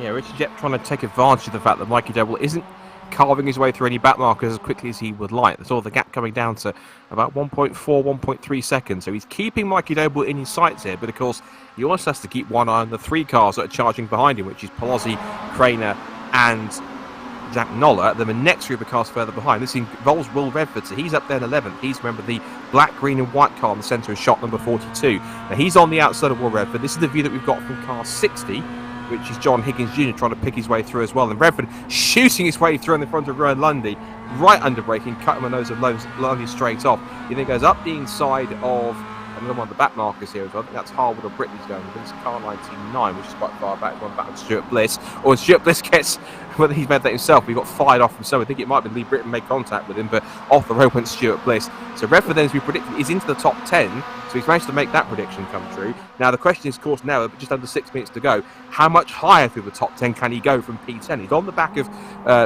Richard Woodman now for 9th. He's only got a few seconds to make up. He might only rise as high as 9th as Richard Jeffries made contact. Meanwhile, that's contact, I think, possibly George Pelosi. We didn't see exactly who it was, but just saw the car made contact on one of the rear corners around he went. So I suspect possibly He just ran wide off the corner, and then there's the momentum that whoever it was that tagged him came back around, clipped his right rear, and around he went. Yeah, so easy to do on that, but back down the field now and into the clutches of Will Redford and Richard Wootton here. So let's have a quick look at what possibly happened. Coming around, did he lose it on his own? I think he did. Oh, he did. Lost the corner, put the brakes on, and unfortunately a carbon copy of the one we saw with Blackwell Chambers. Unfortunately, the cars behind him just had nowhere to go and got hit into the rear end. Yeah, that's a shame. And it really did give credit literally nowhere to go. And speaking of nowhere to go, Will Redford's got nowhere to go really either, because he's been boxed in by both Richard Wootton and John Higgins Jr. He's got Wootton right in front of him. Higgins now to his inside to try and make a move here into towards the complex at Club. Everyone else behind piling in. You've got the likes of Lundy, Britton there, Harwood, Dalton, all getting around car 4, which is not what the back markers. That's Bob Bannister again getting involved in an incident. Not really his fault too much, but everyone trying to get around. He's just simply trying to stay out the way towards the back of the field, but finding himself in incidents left, right and centre. Unfortunately, poor Rob, but he's carrying on regardless. So now as we watch this battle carry on going on here, this is still for ninth between, it's now for, it's for ninth now between Wootton, then Redford, Higgins Jr. who's in there as well, then the next couple of cars behind, which is then Lundy and Britton in the 2 red cars, sailing round the outside into the complex goes Will Redford, easy as you like into ninth. Now his next target, I think it might be a bit too far for him, which is Richard Jepp, who's some 6.2 seconds up the road. So I can't see him closing in 6.2 seconds in 4 minutes unless something happens to one of the top 8 in front, touch wood. It might well be in a second, because Jack Noller, who's managed to squeeze his way up into second place past George Palozzi. There's Mikey Doble in the foreground looking for his second win of the evening. He's only got to go for another roughly 3 minutes and 45 seconds to make that happen. In through Vale, in through Club, looking back from Jack Noller. And then we see here the red and white car in those proper Mazda MX-5 factory colours, just staring him down here with George Palozzi as he come onto the pit straight again. Out of shot, but right behind him is Ben Craner. There he is in the Lotus-coloured car, which is the British Racing Green car with the yellow stripe down the middle. Rest of the top 10, you've got McGregor in 5th. I'd say hats off to Jason Greytrex in P6. Great drive from him to keep out of trouble to be up there in the top 10. John Pethick in 7th. Richard Jepp after his contact earlier on battling for 2nd is 8th. Then it's Redford 9th and Higgins 10th. So one or two of the main front runners not having the best of evenings in this third race, but in terms of some others who are really getting up there, it's giving them a chance to shine, whilst others are having to really get their elbows out and battle a bit harder than they expected in this third race, that's for certain.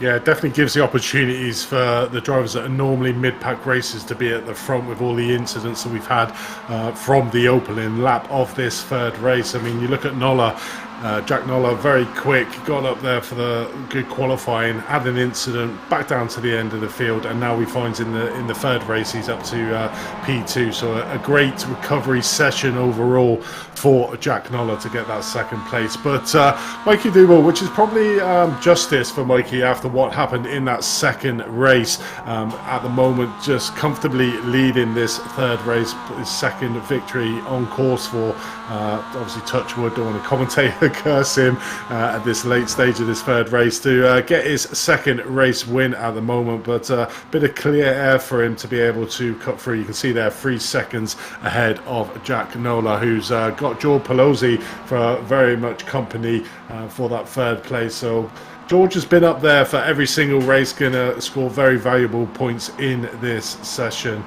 overall. Redford, like you said, in P9 for the moment. It's just going to be a bridge too far there to try and get any higher up and get Richard Jepp, who's about, like you say, 6 seconds ahead in P8. But look further back the field, a big battle here for P14th overall. Matt Kendall at the moment, just getting a slight hit there by Joseph Duval. Lundy's just leading out the group, this group of cars at the moment, so a good battle for P13th overall.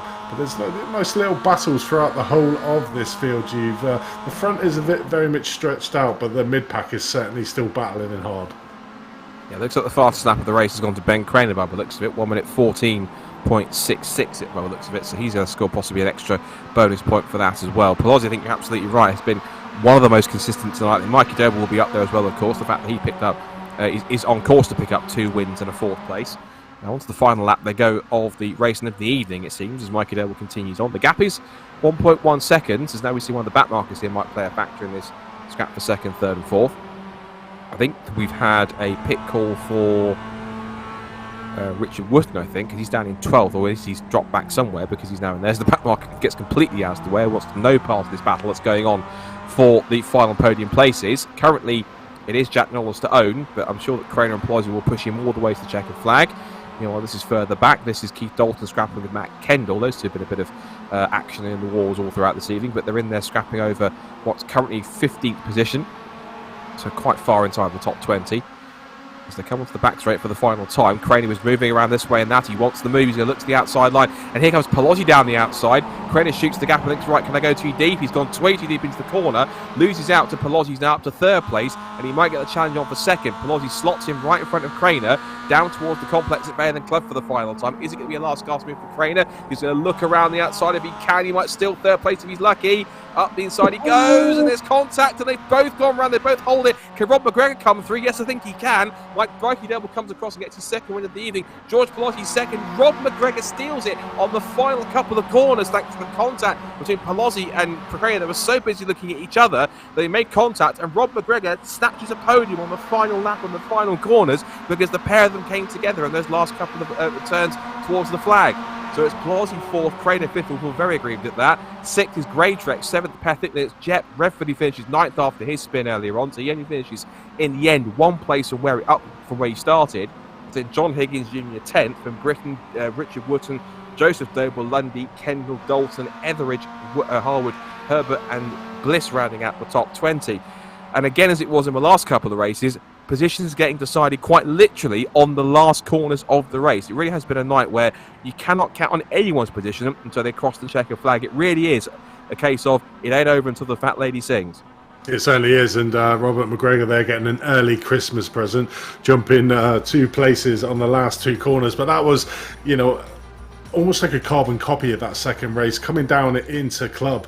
3 cars in the hunt for the positions, and unfortunately two of the cars make contact and almost put them out of contention. It's almost like a carbon copy of that second race. So each of these races there have almost been decided coming down into Vale through club. So been some excellent racing throughout this, and people look at this track and think, oh, it's going to be a boring track to watch, but it's anything far from the truth. It's wide, it's fast, and it's frenetic in these MX-5 cars. Yeah, absolutely, and you're not wrong on that one at all. It's been some excellent racing all the way through. Again, not quite as frenetic as it was at Alton Park, thankfully, but still lots of energy all the way. So Mikey Doble then takes his second win of the evening. It's his end of the season here at Silverstone to round off the evening's events here at the Winter Esports Series on the international circuit. Jack Noller picks up second place, and Rob McGregor takes the surprise third after it was contact right at the first part of club between George Pelosi and Ben Craner on the final lap that puts them down to 4th and 5th position respectively. Jason Greytrex picks up an excellent 6th place from John Pethick in 7th, then Richard Jep 8th. Will Redford recovers from that first lap incident to go from what was as slow as about 27th place up to 9th position in the end, I should say, and then John Griffiths rounds out the top 10.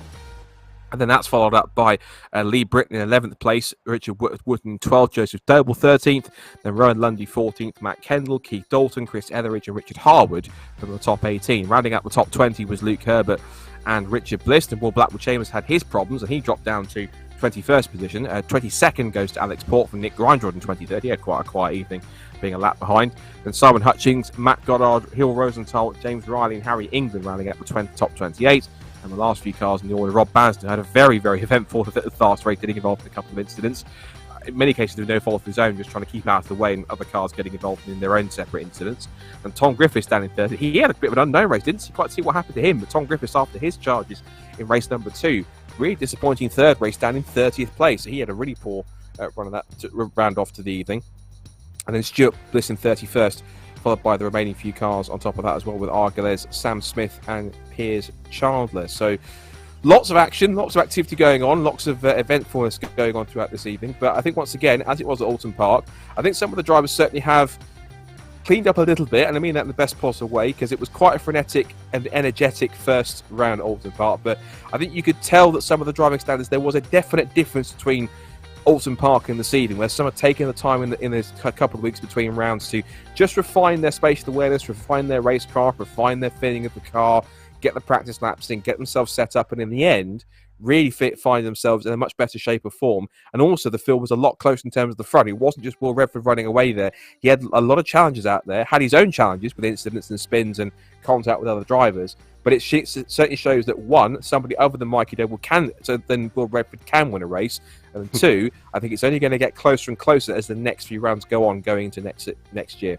100%. 100%. A lot of the drivers, obviously, after the first round, just realised how realistic iRacing was. It wasn't like another Gran Turismo race. It's actually there is tactics, and the cars are very similar to the real life. And you can certainly see in this second race, the driving standards on the whole of the field have vastly improved. Probably a lot of drivers putting in a bit more practice just to make them more competitive in this race, because practicing in this car, certainly in the new setup and the new tyre model, will make it that little bit more difficult for the drivers. But you can certainly see the step over there.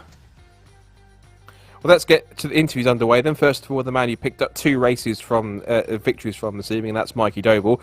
Mikey, congratulations. Great running tonight, of course. I think the key thing is, of course, you had some great pace tonight. You managed to carry it on from Alton Park, and I think you proved that other people other than Will Redford can go out there and win a race, and you certainly took the race to him tonight.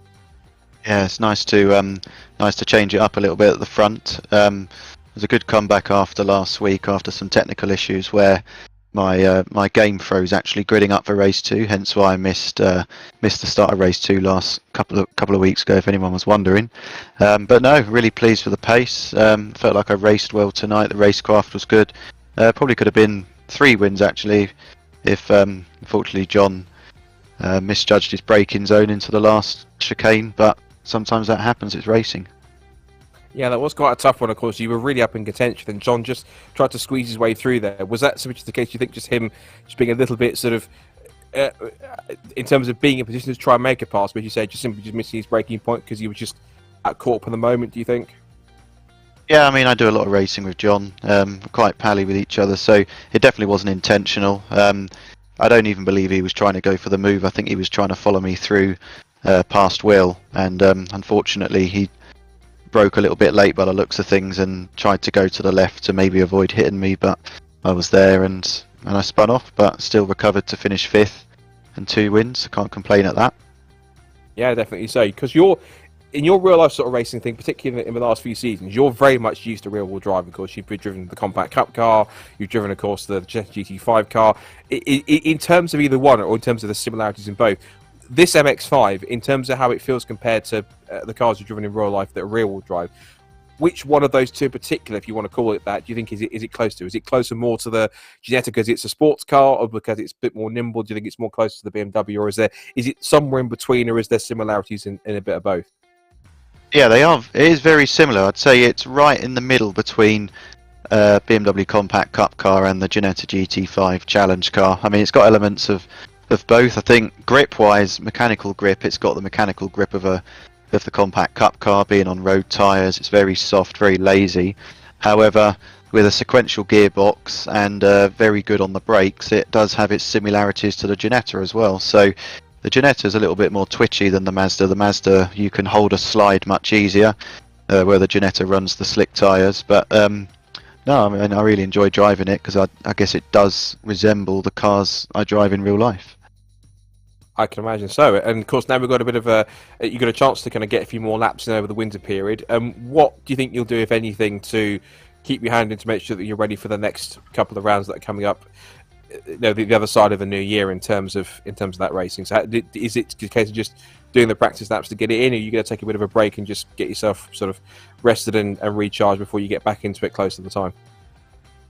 Well, I don't know. I'll probably forget about it for a week or so, maybe get Christmas out of the way. But the good thing is that they're mostly around British tracks, and I think the other track is at Laguna Seca, maybe. Yeah. So they're all tracks that I know very well from real life racing and a lot of sim racing. And this car I know very well. Like tonight, for example, I didn't turn a lap before qualifying, so it's just I mean, I'm not too worried about putting in too many laps before the next round.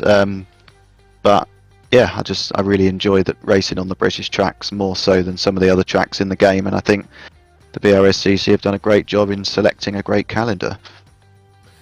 Fantastic. Well, appreciate the compliment on that side of things, and I think you've driven superbly in the first couple of meetings so well. So I think all we can say is rest up and recharge. Congrats on your 2 victories, and we'll see you the other side of New Year and see you get on in the next couple of rounds in January. But for now, congratulations, and we'll see you then. Yep. Thanks, guys. Great stuff. So excellent stuff to hear from our double race winner, Mikey Doble. Let's have a chat to the man who also took a race victory, but also had his own share of ups and downs throughout tonight. That's Will Redford. Will, that's now 4 wins out of 6 on the board for tonight, but I think had certain events not happened, it potentially could have been more than that, couldn't it? Yeah, I mean, it's always, these races are always going to be chaotic, especially when we have reverse grids involved as well. So, race 1, I feel like I could have challenged Mikey for the win on the last lap, but I got a little bit of a tap from behind, which took me back into 4th. Race 2, Mikey got sent off the track, so that gave me the win. And then race 3, I was involved in the lap 1 crash. So, it's up and down, but we still scored good points in the end. Even after the crash in race 3, we still finished 9th. So it could have been a lot worse than what it was. Yeah, race 3 very much seemed like a bit of damaged limitation just to get as many points as possible. We were talking in commentary that in terms of where you could have, the pace you were setting, that a top 10 very much was realistic. You did get that. You managed to pick up a good top 10 finish. But in terms of the points that you scored there, that's crucial for the championship in terms of how you score. But I think one challenge that, is it fair to say the challenge you're going to face now going forwards is that compared to Alton Park, some of the drivers have had a bit more practice, they're more used to the sim now, they're more used to the cars and the baseline setup. Do you think it's now, Silverstone was a clear indication that there's more and more drivers are getting towards your level of pace that you had at Alton Park, and it is getting more competitive towards the front? Because there was a good battle of 4 or 5 cars in those first 2 races that you were amongst, which were pretty much on your pace, not just a little bit crook on some point. So it definitely already, from a second round point of view, has closed up a bit more in terms of the competitiveness of the field. I think it's more the track. This track is very drafty. So, I showed in qualifying that I was the fastest, and when I was, leading the first race and the second race, I was setting the pace, even though the guys behind me had the draft. So I think it's a lot more to do with the track, which is allowing people to keep up, less so than people catching it. But the car has changed quite a bit as well. It's a lot easier to be more consistent now than what it was 2 weeks ago because of the new season update. So I think people are getting a little closer, but it's going to depend on what track we're at as to how big the battles are at the front. I think Mikey's always going to be around my pace. And probably John Higgins Jr. as well. But the more drafted tracks we go, such as Silverstone, the more bigger fights there'll be at the front. And then the more technical tracks we go, I think it's going to, such as Alton last time out, it's going to open up a bit more. So, of course, now talking about the next couple of tracks coming up, of course, we've got this winter break coming in now, of course, over Christmas and New Year. So racing will resume obviously in January, the other side, as we head to 2023. For you, is it simply just going to be a case of just take a break and then once you're ready nearer the time, because obviously you're quite confident in the pace that you've got, is it going to be a case of just sit back and take a break and then get back into the sim when you're ready, or are you going to keep on putting the practice laps in until then to keep the momentum? Because, of course, I think it's almost certain others will do the same to wherever possible to try and get themselves a little bit closer towards the front, I'm sure. Yeah, I've got a few different things that I'm taking part in, not necessarily just this. So there's a few other things I need to practice first, and then when the week comes around for the next race of this, I'll jump in and do some practice. But until then, I'll be racing other things on the service. Of course, it was good to keep your hands in many cases. But you've driven for essentially for the majority of the season superbly. Of course, you had a bit of bad luck in 1 or 2 points, but for the most part, it's another victory. It's the more points on the board. I think you can keep yourself in a good position for the championship heading into the next rounds, the other side of the new year into January. So well done for the points that you scored in the victory tonight, and we'll see you next year when, of course, racing continues over the next couple of rounds. But for now, congrats, and we'll see you then. Thanks, mate. Have a good year. And G, thanks very much. Right, next one we'll drag in, I think, is going to be...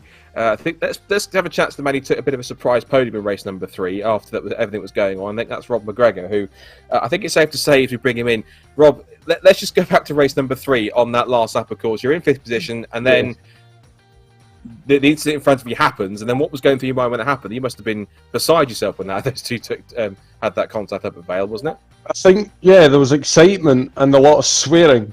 I was on the comms to my teammate, John Higgins Jr., my teammate, and I was like, I'm not going to repeat the words because obviously we're going to keep it PG, but the excitement was coming out of you could tell, and poor Junior was getting it all. So yeah, that night there just sums up the full extent of what you should expect from Mazda racing, close racing, and some up and downs. I didn't have a great race 2, but I had a great race 3 and race 1. So I started 20th in the grid and then finished race 1 and 6th. So I'm not going to complain. You know what I mean? So yeah, positive. Yeah, I was going to say, just talk us through your night in many cases, because of course you had it's a variety of different fortunes, but it looked as though that pace-wise you looked fairly consistent in terms of how strong you were at some points as well. You were always kind of hovering in and around the sort of the top 10 in terms of points. So I'm certain you were starting course towards, if not on the front row of the grid as well for race number 3, thanks to the reverse top 10 for the final race. So I think it proves that in terms of pace, you've certainly got it there, and you've got the ability to score some very solid points throughout the season, of course, haven't you?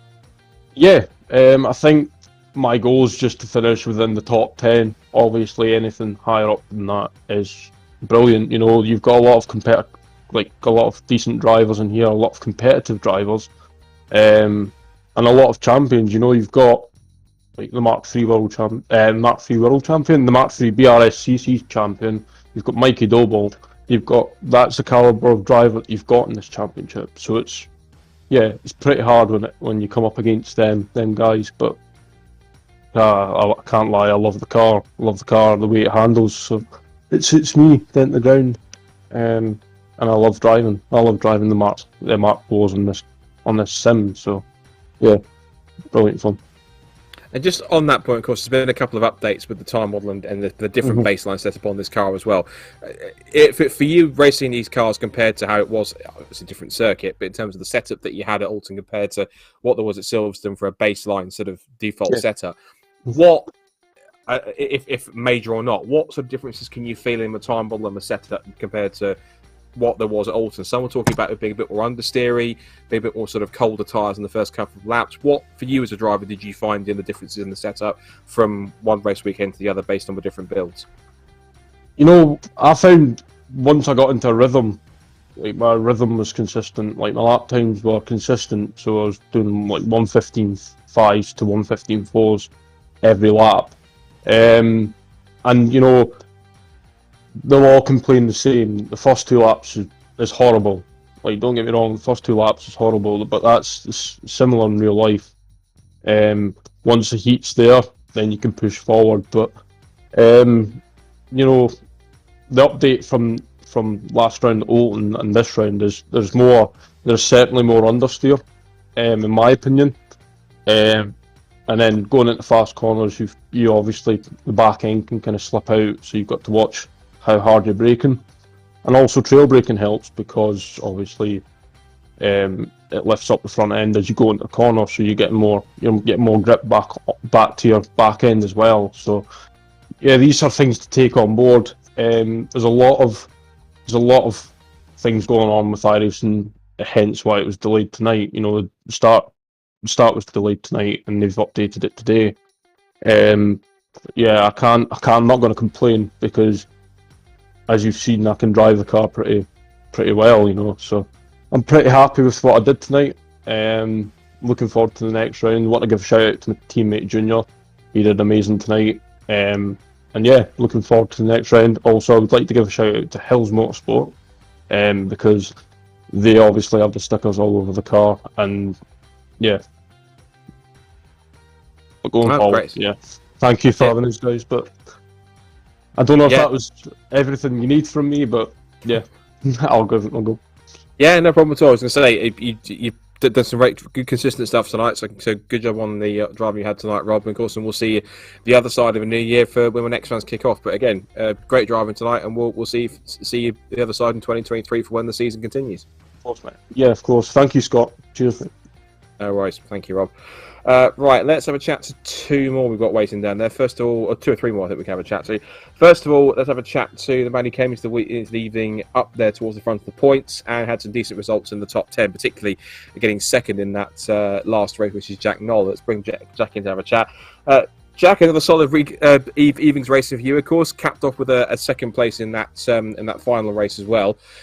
Just talk us through your event, because of course you've had quite a decent haul of points, and that should certainly keep you towards the top of the points, I think, shouldn't it? Well, it would have been more solid if I didn't jump the start on the first race, which is unfortunate. Yeah, so what happened there was a new rig, don't have a clutch, put it into first, and the car jolted forward slightly. As unfamiliar with iRacing, so that's what happened. And then unfortunately there was no clear black flag button mapped. But that is what it is. So I had to come through the field the second race. There was contact here and there, so car damage slightly. So didn't quite make that reverse grid top 10, but still, come the final race, it was chaos. So managed to make the most of it and managed to pull it through to P2. Like almost had to go with Mikey with that traffic at the end, but I almost would have felt bad if I had to go with him because of how much time he lost. But it is what it is. I take a few drop rounds from this, but only 2 drop rounds. That means I've got 1 in the bag, being as I got 1 good result from today. So all in all, good fun. Racing from different rigs and getting used to that quickly was the challenge this time. So hopefully we're more up to speed next weekend. Yeah, you'll have plenty of time, of course, over the Christmas and New Year period to get to grips with it before we get the next rounds underway in January. I think Race 3 in particular showed some really good pace, because I think it was one of those races where it pretty much just surviving the first couple of laps is what it was all about, because you had those cars slightly out of position and the reverse, partially reverse grid with the top 10 inverted. So I think once you settle down after those last couple of first couple of laps, you've got sort of the battle you had here with Jep, Craner and Pelosi at the front. That it was quite a solid battle between you four until sort of Jet fell off, and then of course the 2 cars in front had their mishap behind you as well. So, but when you guys were in the thick of it, it looked like it was quite an enjoyable battle between the 4 of you in the middle of that race. Yeah, it was really good. It was just trying to keep together at that point in the race. It was picking your moves. Who do you bump draft? Who do you try? Because you can still catch the guys ahead at that point. But then obviously, unfortunately, it all fell to bits every so often. Will had his moments but yeah, it was, as much as it was chaos in some places, there were some really good racing throughout, like really smart, really close sometimes, a little bit of door to door. There's quite a few times with 3 wide into Stowe, and slipstream in these is huge, so that was very enjoyable there. Great stuff. And of course, you as much as anyone else is having to get to grips with new baseline setup, new time model. What are your thoughts on this car, and what sort of differences or similarities or quirks of this car have you now found, given the switch over to the new setup and the new time model? Have you found anything that works more to your favour, or is it kind of more gone the other way? How have you sort of found the changes and the differences in this car now? I hadn't even driven the car until today with the setup or any of the changes. So, and because of also it's a completely different rig, I think I was more getting used to the rig than how the car feels. So I'll probably better answer that question next weekend when I'm back to my original rig, so I have a bit of a comparison. But typically the car felt a little bit more pointy, so you don't have to. But yeah, it's difficult to say because most of the time I had front left toe damage. But so it was a bit understeery through the right-handers. It was different. I think it spins its wheels easier once you start keeping it spinning with a tyre model. So before it would settle down and bog down, so you've got to control that wheel spin once you start sliding a little bit more. But apart from that, that's all I've felt from this time. Great stuff. Well, the next couple of rounds until I think January 12th for Donington, so you've got plenty of time to get to grips with the new, back to your old rig and with the new setup in many cases. But yeah, for the points that you have scored and the second place that you got in race number 3, again, more superb driving as usual. And we'll see you the other side of 2023 and see how you get on at the next one. Well done. Merry Christmas and Happy New Year for then. Likewise. Thank you very much, Jack. Thanks very much. Right, let's time for 2 more. I think we'll quickly rattle through them. First of all, let's have a chat to Lee Britton, who had his own ups and downs once again throughout the evening here at Silverstone. Lee, very much like Alton Park, maybe a little bit better in some cases. You once again had an evening of fairly different ups and downs and varying fortunes. Just talk us through your night from your perspective. Yeah, I don't know who gave me the nickname of Yo-Yo last week, but it seems like it's been a bit of a yo-yo ride again this week. So yeah, I didn't qualify very well. I think that's a result of not putting too much practice in. And then the first race I actually did really well. I got from 16th up to 6th position, and then had a little bit of coming together with someone and span. Ended up 9th, so not too bad. Second race, what happened? I'm trying to remember now. I think it was a pretty consistent race. You know, I was just started 6th and finished around 6th as well.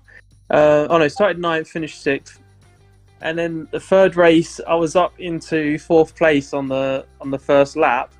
and then 2 cars span in front of me. You probably saw that going midway through Stowe, which put me into a spin, and then I was back to 23rd, and then me, Will, and John Higgins were just fighting back through as a train, and managed to get back up to 11th, 10th, and then a back marker sort of blocked me on the second from last corner, so John just pits me at the end. But overall, generally good racing. I really enjoyed it. Yeah, did you find that in some elements, some of the pack had closed up a little bit more compared to Alton Park? 'Cause it seemed as though, whether some like Will was saying it was circuit dependent, others were saying the competitiveness had gone up a little bit more because people had more time in the cars, or they were getting to grips with the new tyre model and the new sort of base set on stuff a bit quicker than others. Did you feel as though, regardless of circuit or anything else, that tonight the field was a little bit more competitive and there was more closer racing between packs and people were getting to grips with these cars more than they had done back at Alton? Yeah, I think that people are starting to put a bit more serious practice into these races. Between rounds, that seems to be showing. And the qualifying was so tight today. There was very very few temps between the top 10 or 15, I think. So yeah, I think that it's definitely getting more competitive. And being Silverstone, there is that tow factor as well. So even if someone in front of you is a bit quicker, you can actually tag onto them for most part. So yeah, I think both of those things combined made those sort of groups really stay together. And in terms of the next rounds coming up, of course, I mean, how much practice and how much prep are you going to put in for those next kind of rounds? Are you just going to take Christmas and New Year off and then sort of get back at it the other side of New Year? Yeah, I will definitely be putting practice in. I'll probably do some before Christmas. I do find if I do too much of the same car and track, you can get a little bit crazy. So I tend to try and switch it up a bit. But yeah, I will be practicing before the next one, no doubt. Great stuff. Well, hope the practice goes well, and hopefully that the next time out, rather than being yo-yo up and down, you can have a slightly more consistent even and get some good, more solid points. But until then, enjoy the break and get the practice laps in, and we'll see you for the next rounds at Donington Park back in January. But for now, another decent night's driving, and we'll see you then. Well done. Yeah. Thanks to the BRSCC. It's been really good so far. So very enjoyable, and yeah, have a good Christmas, everyone. Likewise. Thank you very much. And let's bring in the last man to talk to, the man, of course, who looks after this series along with myself, who again had something of a up and down night, but I'm sure in his own way he'll tell us in his own words. Will Blackwell Chambers. I guess just talk us through your night, because it was a couple of points you up there towards the front, had a couple of decent results, and then you dropped down with an incident. So yeah, I'm sure you'll enlighten us with how your evening's work at Silverstone went. Evening. Yeah, I was quite happy. I was on the pace-ish. 2 P5s, really happy with that. Was sat in P2 in race 3, and back markers need some education, which we'll be working on over the next couple of weeks. Let's leave it at that. I'm a little bit less than impressed, but I've got to listen to my own rules and wait some time before putting the protest form in. But we'll be fine. So yeah, no, overall I think tonight went better. There was some good driving. There was also some interesting driving still, and we've got some drivers on a watch list who will be being contacted this evening. But other than that, I think it was generally really good. Yeah, I think from what we saw of it, in terms of some were saying that tonight it looked on the whole that the entire field was a lot more competitive. If you look at the qualifying results, the top 21 cars were separated by less than a second. Whether that was down to the circuit, whether it was down to just people getting closer, I'd like to think there was maybe a bit of both, but it did look as though overall the drivers were closer, the racing was closer, there were more packs of cars together, and they were close together in proximity to each other. Any sort of spinted incidents aside, it looked as though that people had taken the time between Alton Park and Silverstone. And Andy, you're free to come in on this as well and talk about it yourself, because we'll make it a round discussion to round things off. Is that it seemed as though on the whole that everyone seemed to have kind of taken on board some of the lessons, some of the warnings or the talking tos from Alton Park, and they seemed to be a little bit more sort of together with it. There was 1 or 2 incidents, but I don't think they were at the same level that Alton Park was. But it looked as though on the whole everyone was a bit more together, was a bit more cautious of each other, a bit more considerate of making moves in general. And on top of that, it gave us some really good racing on top of that, with lots of close action. And I'm certain as the season continues to go on, and now there's that gap between now and Donington in January, that more people will use the time to work on the racecraft, work on the spatial awareness, work on their competitiveness with this new car, with the new tire model and a new base setup, and get even closer. But it looked as though, to me, from an outside perspective, not being behind the wheel, it was definitely more competitive and closer in terms of cars around each other and cars in that leading group. The leading group, I think everyone closed off a bit. Silverstone, massive slipstream definitely helps. But you know, I've having a chat with the guys at the front, and what's really positive is everyone's absolutely loving it. They're finding it a brilliant experience, and that's really good. And I'm hearing that more up and down the field tonight than the other one. So that's definitely positive, and it shows that the way we're developing. As we mentioned last time, we've got a lot of people who are very, very new to iRacing, and we still need to help coach those drivers forward. But I think, you know, as a whole, the group's maturing, it's getting there, and we're going to keep having better and better races as the season goes on. Yeah, 100%. I mean, you can see that. And that's always the effect when you get into the league racing. The first couple of races, everybody's trying to get the feel of everybody else around them on the grid. Like you say, you've got different classes of drivers in the real world in here driving different cars. They're driving all the same cars, the same fixed setup. So, you know, as the season progresses, you're going to naturally get the guys getting a lot better racecraft, getting used to the cars, how it handles. And one thing I certainly have noticed is, as you saw from Robert McGregor, is, you know, the pure excitement from, you know, they're not racing in the real world. This is the simulator world, but the level of excitement from the drivers when you speak to them in the interview is probably the same, if not more excited than probably what it is in real life. You know, they get a real buzz. So and as you said, I think, Will, on the interview you done with ARL TV, was you know, you really get it, and when you're on the grid you get that nervous feel like you're in a real life. So you know, the realism and the immersion within this is almost as competitive as the real life. It's not almost as competitive, it's certainly as competitive. You know, the feeling's awesome. You know, the fact that I can do this while sat in my office is fantastic, and believe me, it's a fair bit cheaper than real racing as well. So, you know, sim racing's come an immense way. But as you mentioned, I think, you know, one of the things that is tricky with this league is there are a lot of real drivers real drivers tend to have egos and tend to, you know, they know how fast they can normally drive. And I think, you know, that creates a frustration on the sim because it's not as easy as it looks. You know, there's a lot of drivers who sort of come off real life and think it's just a sim. How hard can it be?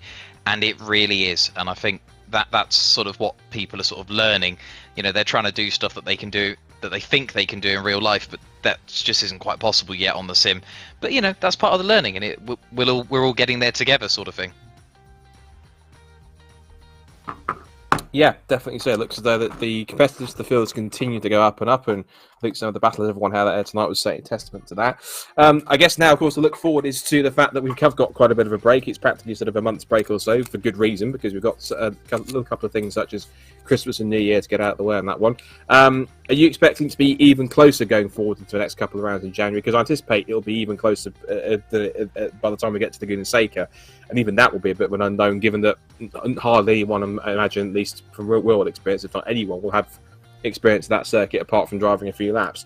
But Donington Park Grand Prix coming up next. Of course, that's another favourite in general, the Donington Park for Mazda MX-5 drivers, in particular those who race with BRSCC. I anticipate it's going to get even closer. More drivers will put in more practice over the winter, and I think that the likes of Will Redford and Mikey Doble will have maybe a couple more drivers up there getting out there and challenge them. I'm sure that you'll be one of them at some point going forward at some stage, and I think it's only going to get closer and more competitive, and more cars up towards the front as the season goes on. I'm almost certain. But I agree with that. I think everybody's getting there.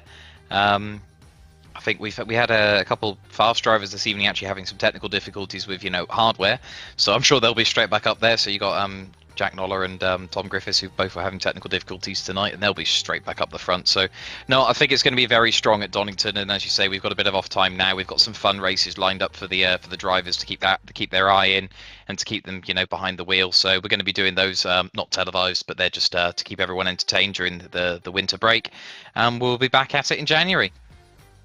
Definitely will. Right, for the time being then, again, thank you very much to Will, of course, for your playing your part in putting all this tool together. Of course, I tell you a massive debt of gratitude for it. And of course, going forwards, we'll keep on active on the Discord servers as well and keep the drivers informed of what's going on and see how they're getting on. And of course, then once Christmas and New Year has passed, we'll be straight back at it. for the next rounds at Donington Park and Not Kill. But yeah, until then, again, for the results that you did get, well done. Think hopefully all goes well over the festive period, and we'll be back racing once again in a few weeks' time, ready to go in 2023. But until then, great Can job. I just say thank you to Apex Racing TV for accommodating us tonight as well. iRacing threw us a bit of a curveball with the update. So thank you very much for altering your schedules at such a short notice. It's much appreciated. Yes, yeah, I get that. Thank you very much on that side again. And again, thank you to Walt. Thank you for your efforts tonight, and we shall see you at the next rounds in a few weeks' time. Cheers.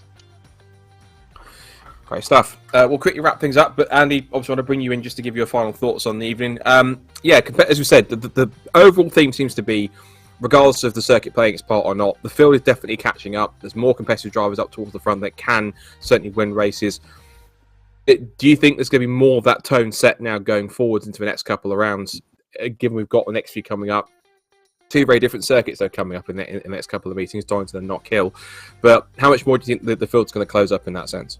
Yeah, like I said, I mean, obviously league racing, a lot of the drivers, real life, and they're trying to take them skills and bring it onto the virtual iRacing track.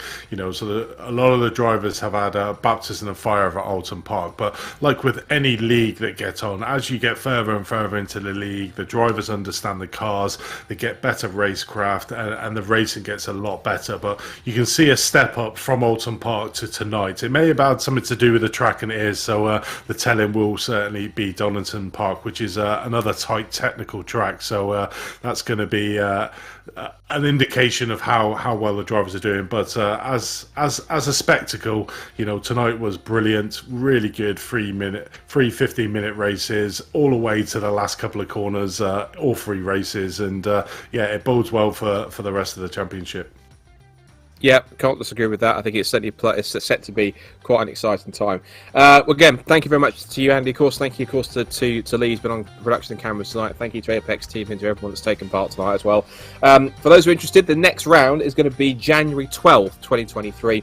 It's Donington Park on the Grand Prix circuit. So we've got roughly about a month's break or so whilst that happens. If you want to find out about the esports series or any of the championships and series that BRSCC runs and all the plans and the race events coming up for next year, because we've got the full calendar of events now up there for 2023, or just about, a couple more still to put up there once things are confirmed, head over to the website brscc.co.uk. Also hit the subscribe button on the BRSCC YouTube channel, and of course Apex Racing TV if you're watching on that channel too. And of course you can also head to facebook.com/BRSCC and like that page as well. There's plenty of exciting racing coming up for next year, so you want to get involved in that one too. Again, my thank you to Andy, thank you to Lee, thanks to everyone at Apex Racing TV, thanks to everyone involved in the series as well, and thank you to watching as well from myself, Scott Woodward, and all of us here. It's been another fantastic night of BRSCC Winter Esports Racing Series Racing. We now take a break for Christmas and New Year. For those who are watching, of course, again, have a fantastic Christmas and New Year. We'll see you the other side in 2023 when the Winter Esports Series continues on the Donington Park Grand Prix circuit, January 12th, 2023. Don't miss it, but until then, have a fantastic festive period. We'll see you then. Bye for now.